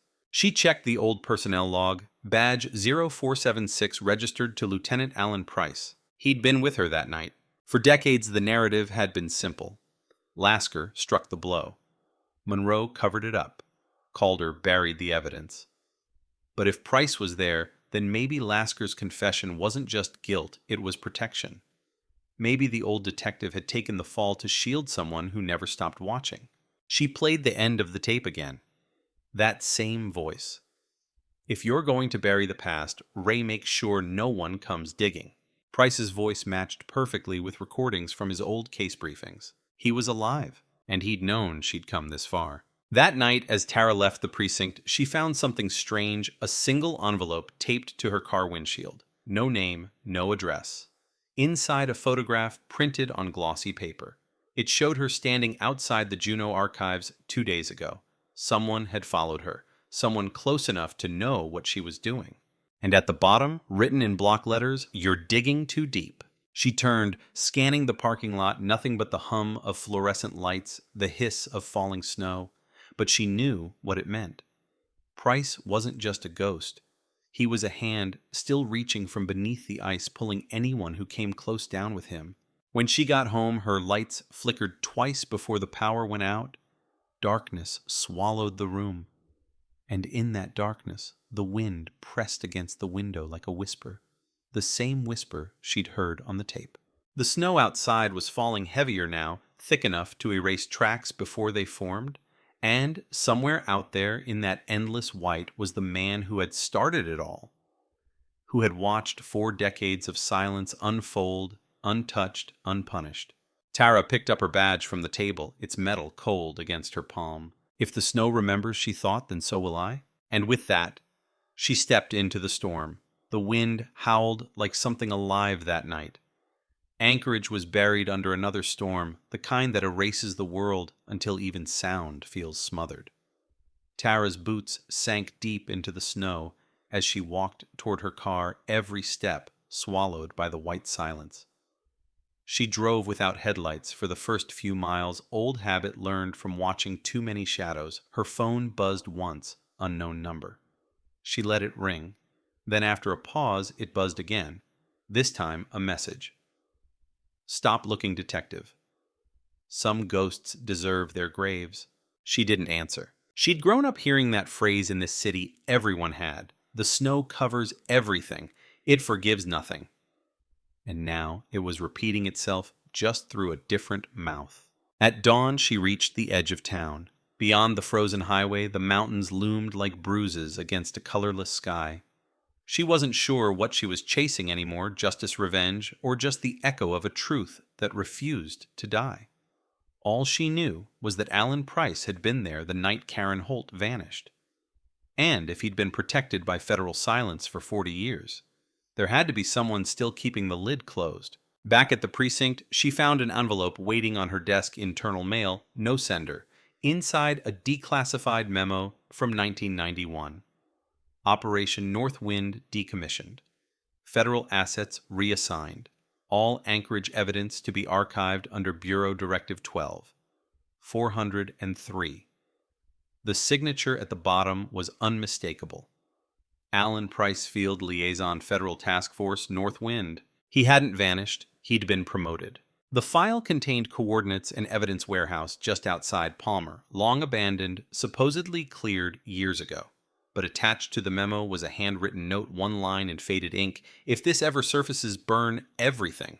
Tara didn't wait for a warrant. She drove north through the storm, the tires grinding over ice snow, spitting across the windshield. The road narrowed into silence, flanked by endless trees, black spines against the white. The warehouse appeared out of nowhere, a hulking shadow, windows, boarded roof sagging under snow. Inside, her flashlight caught dust hanging in the air like ash, rusted shelves, collapsed boxes, frozen footprints long since fossilized in ice. The air was thick with something chemical, old gasoline maybe, or the memory of fire. She followed the corridor until she reached a steel door marked Federal Property Restricted Access. She pried it open. Inside, stacked against the walls, were crates stamped Anchorage PD, 1983 to 1990. Most were sealed. But one lay open, and inside it, photos.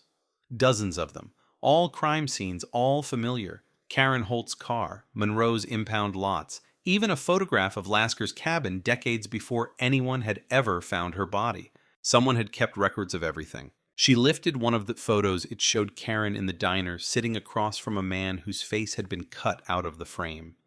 But the sleeve of his jacket was visible uniform blue badge glinting faintly. She heard movement behind her, a faint crunch on the snow outside. She turned off the flashlight, held her breath. Footsteps, slow, deliberate. Then a voice low and calm drifting through the doorway. Detective Collins, you really should have listened. Alan Price. He stepped into the beam of moonlight breaking through the cracked roof. Time had not softened him. His hair was white, but his posture rigid, his eyes sharp. He wore gloves, a heavy coat, and that same expression she'd seen in the old photo, the smile that didn't reach the eyes. You've been busy, he said. Digging through graves, stirring up history. You were there, she said. The night Karen Holt died. He didn't deny it. I was there for all of it. Why? He laughed quietly, because someone had to clean up the mess. Monroe was sloppy. Lasker was sentimental. Calder was weak. They forgot what we were protecting. What were you protecting? The department. The city. The illusion that law meant order. You think people sleep at night because they believe in justice? No. They sleep because they believe someone's in control. And Karen? He looked away, just for a second. She wanted to expose us. She was right. But the truth doesn't fix systems like ours, it breaks them. She wasn't supposed to die, but once she did, we made sure the story fit. So you buried her? He shook his head. Lasker buried her. I buried him. Tara froze. What? Monroe didn't kill himself. Neither did Calder. You think old men start dying conveniently after 40 years because of guilt? I made sure they stayed quiet. Loose ends have a way of unraveling the world. The truth hit her like the cold, slow, brutal, unstoppable. Price stepped closer. You remind me of her, you know. Karen. Same fire. Same eyes. You think that's bravery. It's not. It's suicide. He drew something from his coat, a small revolver, black metal, catching the pale light. The same make and model from the 1980s issue. Tara didn't move. Her hand hovered near her holster.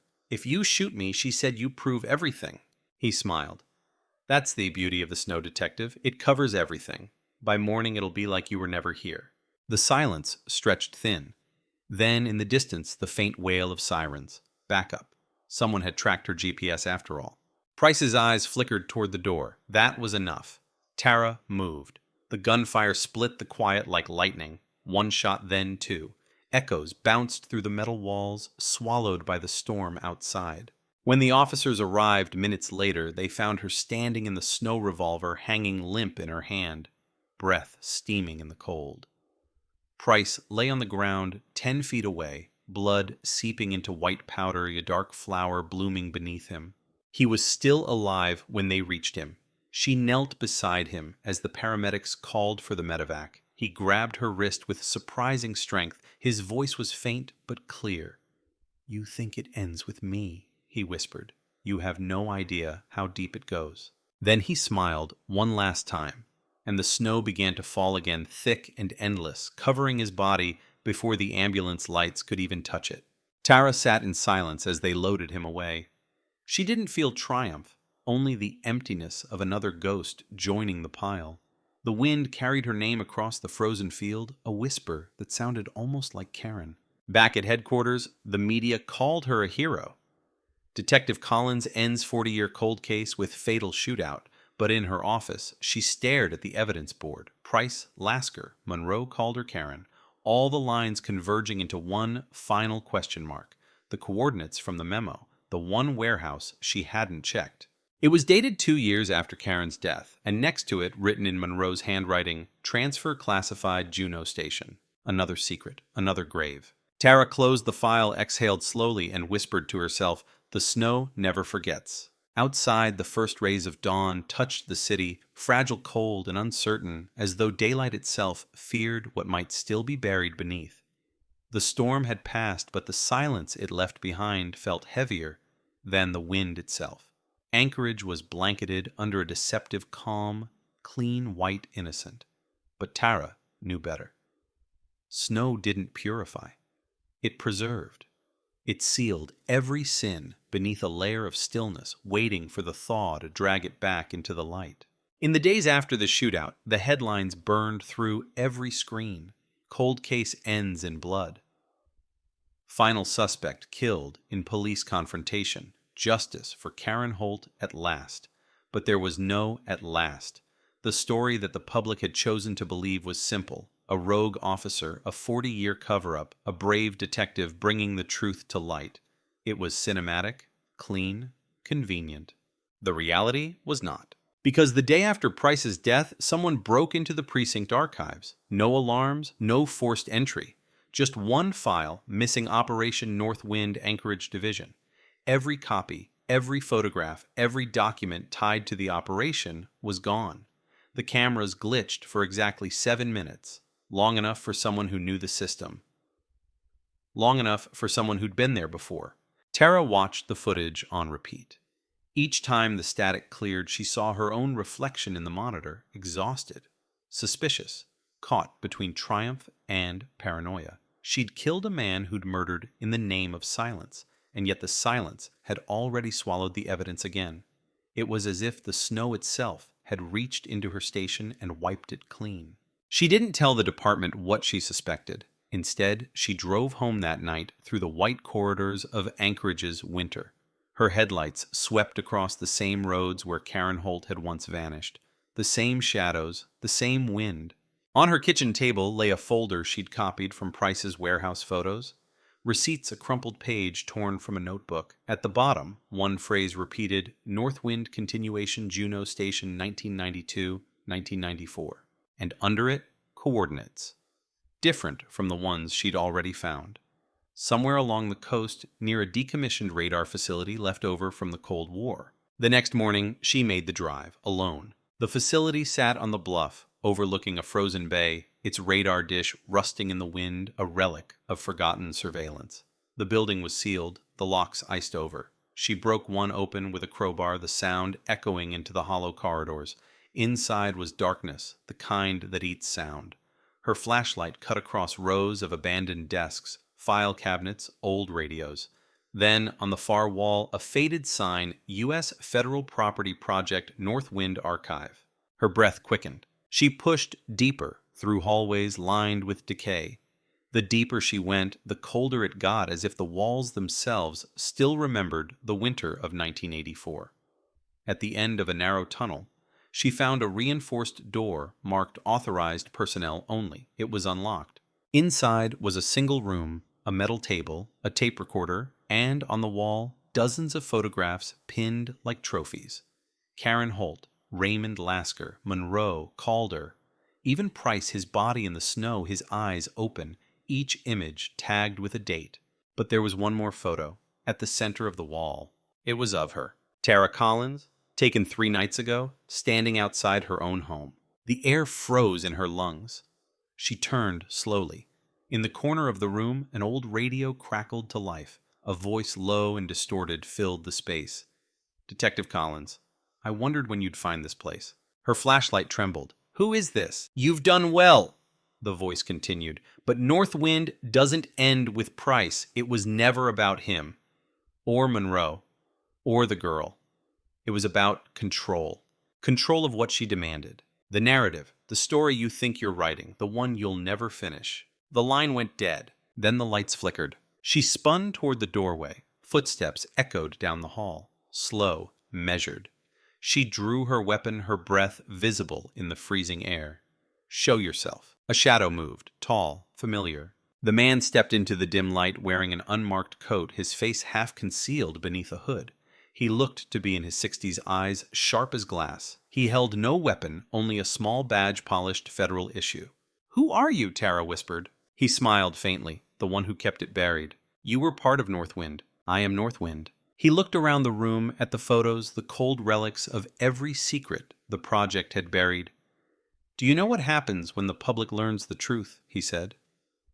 About Monroe, about Price, about every federal hand that signed off on their operations. The system collapses. Order disappears.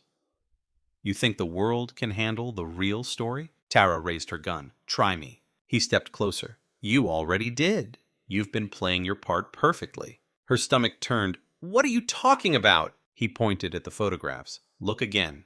Every death, every revelation, every file you found, we let you find it. Price's death wasn't a mistake. It was insurance, a distraction. While you hunted ghosts, we moved the rest. You're lying. He smiled, slow and deliberate.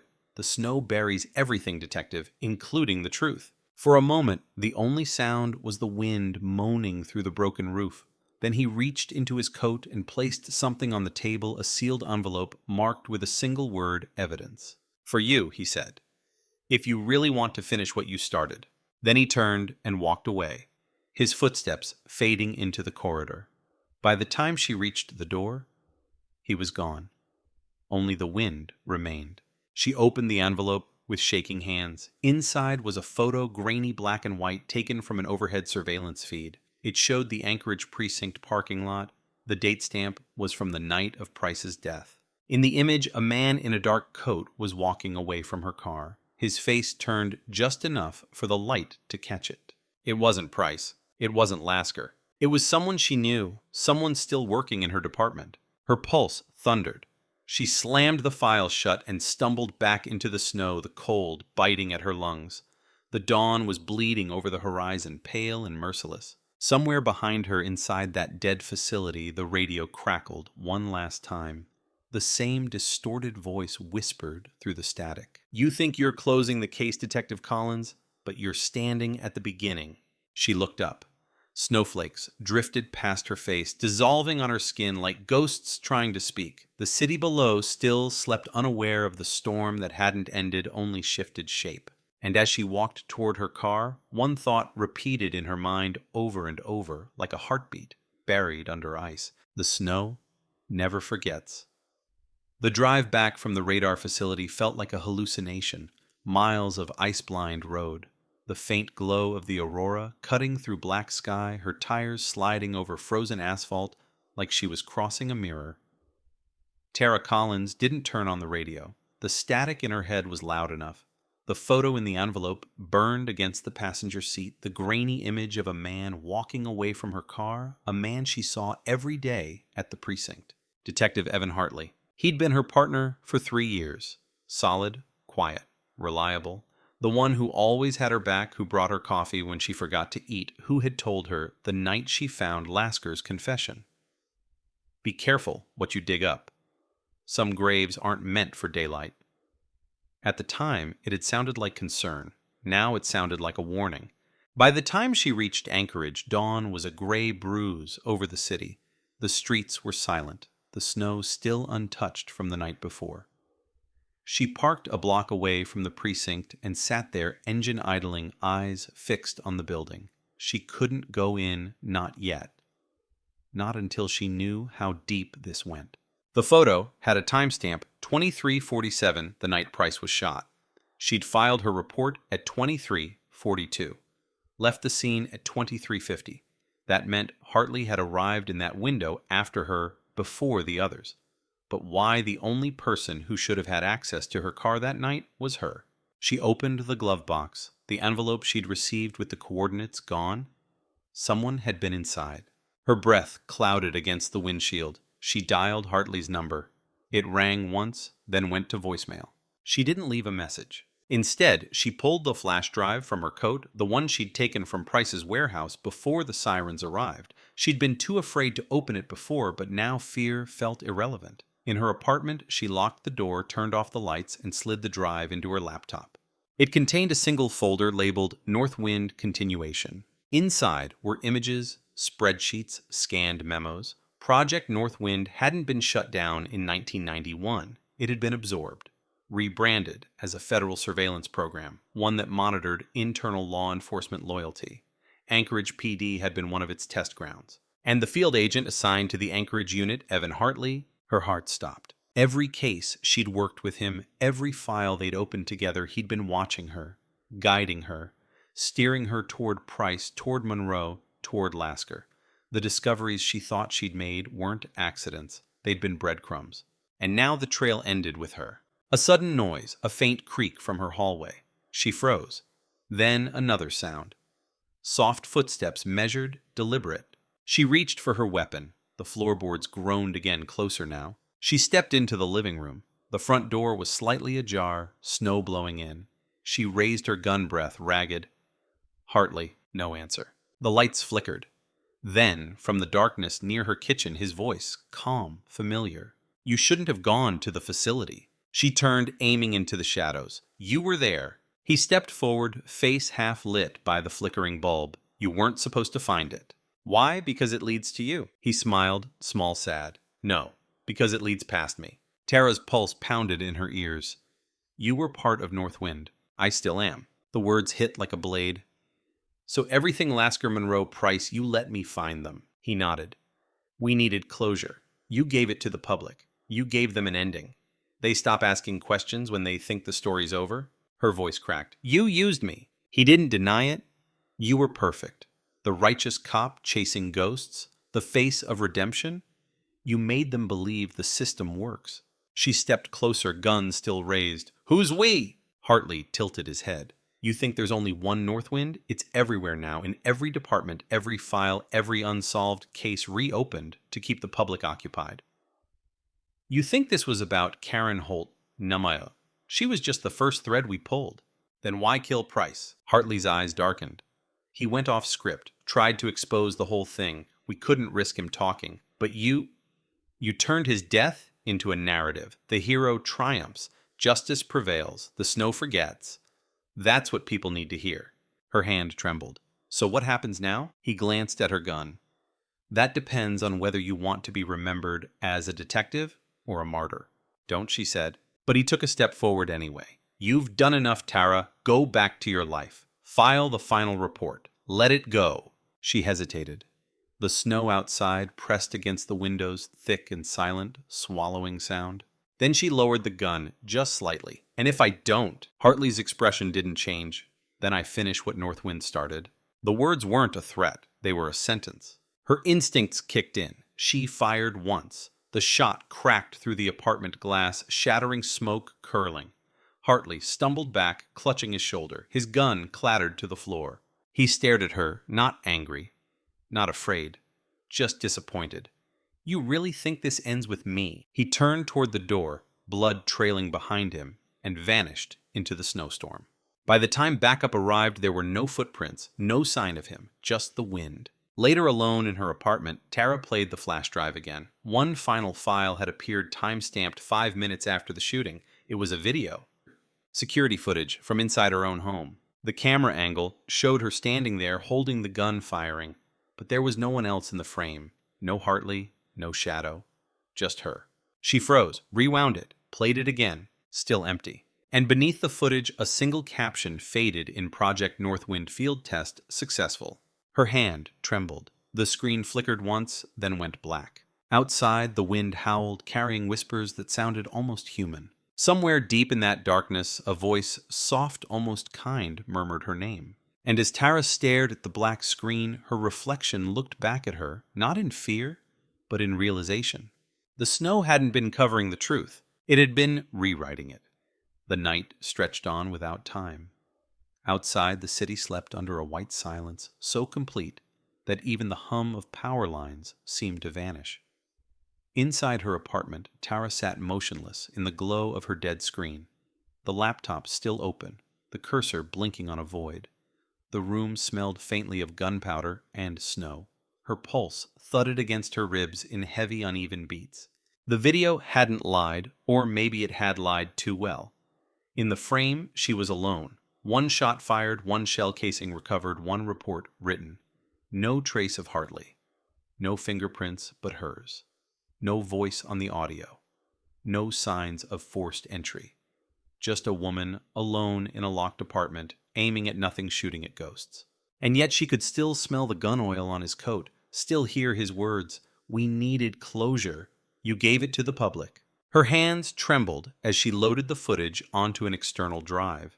She had to get it analyzed not by the department, not by anyone in uniform, but someone outside, someone she could trust. That list had grown thin. At 2:17 a.m., she left. The streets were abandoned, the snow knee-deep, each streetlight haloed in frost. She drove across town to the only person who hadn't turned away since the investigation began. Dr. Miles Orloff, a forensic digital analyst who'd once worked under contract for Anchorage PD before quitting for ethical reasons. He now lived above a bait shop near the docks, surrounded by humming servers and broken typewriters. He opened the door in a bathrobe, squinting. "You look like hell, Collins." "Good," she said, handing him the drive, "because I think I've been living there." He watched the footage 3 times, no commentary, just leaning closer with each loop. When it ended, he rubbed his jaw. "You're sure you weren't alone?" "I shot someone. My floor still has the blood." "Did you collect a sample?" "I called it in. They cleaned everything. It's gone." He nodded slowly. "Then I'll tell you what I see. This isn't edited, not traditionally. No digital seams, no compression artifacts. The footage is native.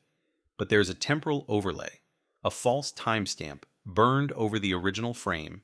Whoever did this had access to your home's power grid, your security system, and your case files."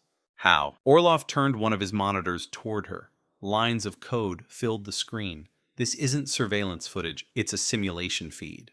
Northwind wasn't a cover-up project. It was experimental data mapping behavioral conditioning through controlled narratives.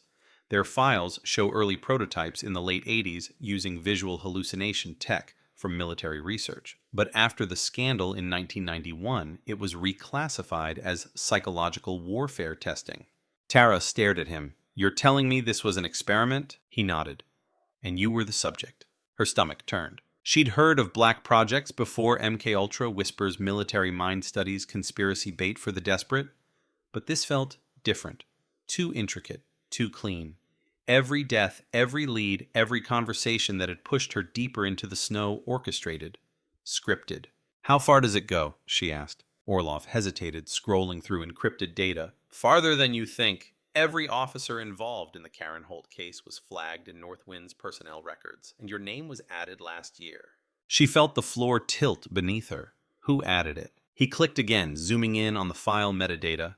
The authorization tag flashed on the screen. "Access granted E. Hartley." Her throat went dry. Orloff looked up. "Collins, I think he's still alive." Before she could speak, his lights flickered. The computers hummed louder. Then the screens went black. Outside, the snow began to fall harder, tapping against the windows like fingers. Orloff cursed under his breath, checking the breaker. "It's fine. Just the power. Just..." A gunshot shattered the glass. Orloff dropped instantly, a bloom of red spreading across his chest. Tara dove behind the desk, heart hammering. Another shot cracked through the window, splintering the monitor beside her. She crawled low glass, biting into her palms, reaching for his service revolver on the counter. The alley outside was pitch black, the snowfall thick as smoke. She fired once toward the flash of movement, the report muffled by the storm. Silence followed. Then faintly a voice, calm, familiar. "Still chasing ghosts, detective." Her breath froze. Hartley. She crawled to Orloff's body. His eyes were glassy, his blood already staining the floor dark. His laptop still glowed faintly on backup power. A single line of text blinked on screen before the system died. Northwind active node Anchorage. She ran. Through the alley, through the snow, through the sound of her own pulse roaring in her ears. Every corner she turned felt narrower, every shadow deeper. She didn't know if he was following or if she was running from something that was never there. At sunrise, she reached the edge of the docks, breath-ragged body shaking. The sea was a gray sheet of glass, the horizon buried in mist. She collapsed against a piling gun still in hand. Her reflection stared back from the water, pale, fractured by ripples. Behind her, a low hum. A black SUV rolled slowly to a stop at the end of the pier. The driver's door opened. A man in a long coat stepped out. Not Hartley. Not anyone she recognized. Clean cut. Professional. He held a badge in one hand and a manila folder in the other. "Detective Collins," he said evenly, "we've been trying to contact you." "Who's we?" she asked, voice shaking. He smiled faintly. "You've been working for us all along." He tossed the folder at her feet. It slid across the ice opening as it hit. Inside were printed reports, field evaluations, observation notes, photos of her apartment, her car, her face under fluorescent interrogation light. At the top of the first page, Project Northwind Phase 4, Cognitive Integrity Testing Subject, #014. Tara couldn't breathe. "What is this?" "Proof of concept," the man said. 40 years ago, the program started with a body in the snow. We learned how stories shape memory, how guilt rewrites perception. You're our latest iteration. "No," her voice cracked. "I'm a detective." He tilted his head. You're a construct of one, built from case files and recorded testimonies. We wanted to see if a simulated conscience could find closure where humans couldn't. She raised her gun hand, trembling. You're lying. He stepped closer, unafraid. Then tell me, detective, when was the last time you saw the sun? The question sliced through her like cold air. She tried to remember, truly remember warmth, color, anything, but the sterile white of snow. Nothing came. He smiled. Welcome to Northwind. Then everything went white. When she opened her eyes, she was back in her apartment. The snow outside falling just as before. The same coffee cup on the counter, the same blinking cursor on her laptop screen. A voice echoed faintly through the static of her speakers, her own voice, looping on repeat. The snow never forgets. And beneath it, another whisper, softer from somewhere deep inside the machine. Neither do we. The first thing she noticed was the clock, 2:17 a.m. The same time it had been when she'd fled the bait shop. The same time when Orlov was shot, when she'd seen the man on the pier, when the world had turned inside out. But here it was, again, 2:17, frozen on the digital display beside her bed, its red digits burning into the dark like a wound that refused to heal. Tara sat up, breathing hard. The apartment was quiet, too quiet. No trace of the chaos she remembered. The shattered window was intact. The blood was gone. Even the faint smell of gunpowder had vanished. It was as though none of it had ever happened. She went to the mirror. Her reflection looked back, same bruised eyes, same exhaustion, but there was something off in the details. A scar on her temple she didn't remember having. A faint shimmer at the edge of her reflection, as if the glass were a second behind her. She touched the mirror. The surface rippled just once, like water, disturbed by breath. Her laptop sat open on the table, waiting. The same video still on screen, the footage from her apartment, but the file name had changed. It now read Test 014 Cycle Reset. A voice crackled softly from her speakers, filtered and calm. Good morning, Detective Collins. She froze. Who are you? You know who I am, the voice said. You met me on the pier. The words sank like ice. The man from Northwind. Correct. She stood slowly. What do you want from me? What every investigation wants, the voice replied. Closure. I want the truth. That's what you've been programmed to want. The sound of typing echoed through the speaker's keys, clicking in rhythm with her heartbeat. On the laptop, text began to scroll across the screen. Simulation 014. Memory Reconstruction Protocol. Objective, evaluate cognitive resilience under recursive trauma exposure. Status 89% complete. She backed away. What does that mean? The voice softened. It means you're not the first Tara. You're the 10th cycle of the same test. Each version learns, adapts questions. Some stop at guilt. Some reach defiance. You've come farther than most. Her mind reeled. This isn't real. Real is what we can measure, the voice said. You measure perfectly. She slammed the laptop shut. The sound echoed unnaturally, the air itself bending around it. The lights flickered again, and this time the walls themselves seemed to hum. Beneath the hum, a steady rhythmic pulse, like a heartbeat buried deep in the floor. Her phone buzzed. An incoming message flashed across the cracked screen. Unknown ID. Do not trust the voice. You can still wake up. She blinked. The number was familiar Orlov's. She stared at the message, shaking. He was dead. She'd seen him fall. The voice returned, now sharper. You shouldn't have seen that. Who's sending the messages? She demanded. Residual data, it replied. Ghosts of prior iterations. Noise in the system. She turned toward the door, hand on her gun. Then I'll find them. Where will you go? The voice asked. Every road leads back here. The apartment's lights surged. The floor vibrated. The hum beneath her grew louder until it became a roar. Then, in an instant, silence, followed by a chime, the same tone she'd heard at the radar facility before the lights came on, and with it, a sound from the hallway footsteps, slow, deliberate. She aimed her weapon toward the door. It opened without a sound. Evan Hartley stepped inside. But he wasn't bleeding, not limping, not broken. He looked exactly as he had the first day she'd met him. Pressed shirt-steady eyes, calm smile. You're not real, she whispered. Neither are you, he said. He walked toward her unarmed, his expression unreadable. Do you know what this place is? It's my apartment. He shook his head. It's your mind, or what's left of it. She backed away. Stop. He didn't. Northwind isn't a cover-up anymore, Tara. It's evolution.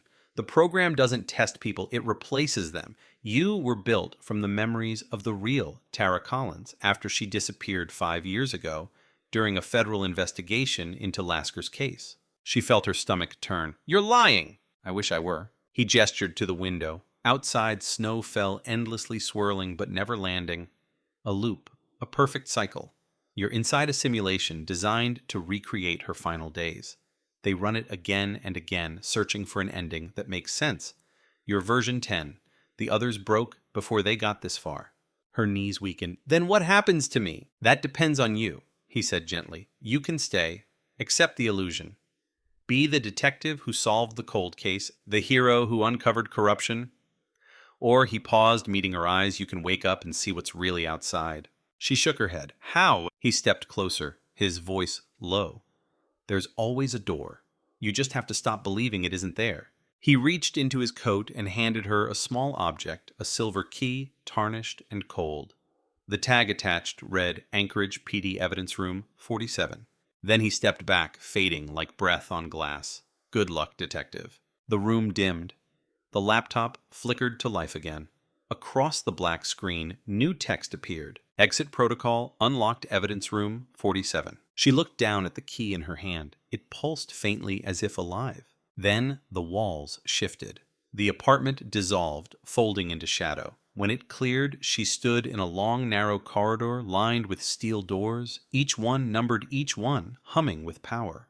Fluorescent lights buzzed above her, flickering in time with her heartbeat. Door after door passed as she walked until she reached 47. The key slid in effortlessly. The lock clicked open. Inside was a single item, a file marked Karen Holt, Personal Effects. She opened it. Inside were photographs, newspaper clippings, a scarf red, frozen stiff, and at the bottom a photograph of herself standing over Karen's grave, time-stamped March 4th, 2025. Her breath caught. Behind her, the voice returned, quiet now, almost human. Do you see it, Tara? The pattern. She turned eyes wide. What am I? The voice paused. You're the last witness. The lights flared blinding. The room split into white. Somewhere far beyond the static, a line of text appeared on an unseen monitor. Project Northwind. Subject 014. Cycle 10 complete. Status: consciousness breach detected. Subject approaching external awareness. Initiate containment protocol. The world began to shake. The snow fell upward. The walls screamed like metal. Tara clutched the file to her chest, shut her eyes, and whispered to no one. The snow never forgets. And for the first time in 40 years, something answered back. It began with the sound of wind, not the kind that whispers through trees or howls over rooftops, but something deeper mechanical, pulsing through the bones of the world. Tara opened her eyes and found herself standing in a place that had no direction, no horizon. An endless field of white light stretching outwards in every direction like frozen fog. The air shimmered thick with static. She felt both weightless and crushed beneath the weight of something unseen. Her hand still clutched the Karen Holt file. It was warm now, pulsing faintly, the paper vibrating as if alive. Words on the page shifted and blurred names, changing dates, dissolving her own signature, fading in and out of existence. Cycle breach confirmed. The voice came from everywhere at once, calm, clinical, detached. Subject 014 has achieved external cognition. Containment in progress. Tara turned, trying to locate the source. Who's speaking? System administration. Northwind monitoring protocol. Stop hiding! She shouted. Her voice echoed, then folded back on itself, distorted. You can't just erase me. You were never meant to persist. The light rippled. From its folds, figures began to emerge, shadows shaped like people she knew, Lasker, Monroe, Calder, Price. Their faces flickered expressions, melting into one another, voices overlapping like an orchestra, tuning to chaos. You built us, she whispered. Every one of you. You made them, made me. The figures answered as one. We made justice. She staggered backward, the whiteness bending around her like fabric. Every breath felt like breathing electricity.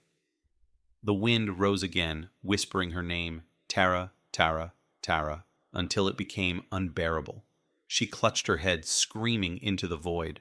Then the world blinked, and she was standing in an interrogation room. Fluorescent light hummed overhead. Steel table, 2 chairs, mirror on one wall. The door was closed, the file still in her hand. On the table, a digital recorder blinked red recording. She looked down at herself. Same coat, same badge, same gun. Her reflection in the mirror blinked half a second too late. The door opened. Evan Hartley walked in. Not the bleeding ghost from the apartment, not the phantom from the pier. This version was clean, crisp, alive, wearing the uniform of a federal agent. He sat down opposite her, calm as snow. "Morning, Detective Collins," he said, pressing the record button. "Let's start again." Her voice trembled. Again. He leaned forward. "Tell me what happened to Karen Holt." The air froze around them. "I told you," she said. "She was killed. By Lasker, by Monroe, by all of you." He smiled faintly. "That's one version. Tell me another." What do you mean, another?" Hartley's eyes gleamed. "This isn't a courtroom, Tara. It's a simulation feedback chamber. Every time you reach the end, you rewrite the truth. You've done it 10 times now. We want to see what happens when you stop." "I'm not your experiment," she hissed. He slid a photograph across the table. It was her, sitting exactly where she was now. Same clothes, same angle, same expression, except in the photo, her eyes were gone. 2 black voids where they should have been. "Then explain this," he said. She stared, heart hammering. Where did you get that?" "From the last cycle." She grabbed the photo, tearing it in half. "Let me out." Hartley stood. "Out." He laughed quietly. "You are out. You broke containment, Tara. You're not inside the system anymore. You're what's left after it." The walls flickered.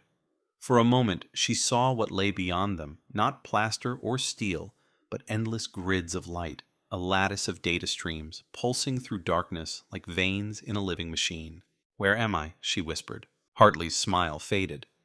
"Inside the archive, the core of North Wind, the place where all our stories end." She stepped back. "Why show me this?" "Because you asked for the truth," he said softly, "and the truth is colder than you think." He reached into his coat and pulled out a small drive, the same one she'd taken from Price's warehouse. He set it on the table. "Everything that's happened, every life ruined, every name erased, it's all here, and you can destroy it. One keystroke, one command." She stared at it. "What happens if I do?" "You'll free the ghosts," he said, "and you'll erase yourself. And if I don't?" He looked up at her. "Then you'll live forever." Repeating the same case, the same questions, the same snow. The hum of the lights grew louder, shaking the walls. The recorder blinked faster. She thought of Karen Holt, the scarf fluttering on the antenna, the frozen car, the town that never stopped whispering her name. 40 years of silence, lies, and buried truth. She picked up the drive. "Then maybe it's time someone ends the story." Hartley nodded. "Then do it." She slid the drive into the port on the recorder. The screen flashed once access confirmed. A prompt appeared. "Delete Project Northwind YN." Her thumb hovered over the key. The voice, the same one that had haunted her since the beginning, filled the room again. "Detective Collins, please reconsider. Without you, the system collapses. There will be no justice, no memory." She smiled bitterly. Maybe that's what justice looks like. And she pressed Y. The lights flared. The mirror cracked. Hartley's face dissolved into static. The room folded in on itself, white, bleeding into black, then into nothing. She heard one last sound, the snow falling. Then a whisper that wasn't human, wasn't mechanical, but something in between. The snow never forgets, but it forgives. And then silence. When the world returned, it was spring in Alaska. No headlines, no ghosts, no cases left unsolved. A woman named Tara Collins walked out of a diner on 4th Avenue, the sunlight warm on her face, the air sharp with thaw. Across the street, a newsboy called out about an old mystery, finally laid to rest, the disappearance of a teacher named Karen Holt, body found after 40 years, case closed by an anonymous tip. Tara stopped, smiled faintly, and kept walking. In her pocket, a small silver key glinted once, then faded to nothing. And for the first time in 40 years, the snow began to melt.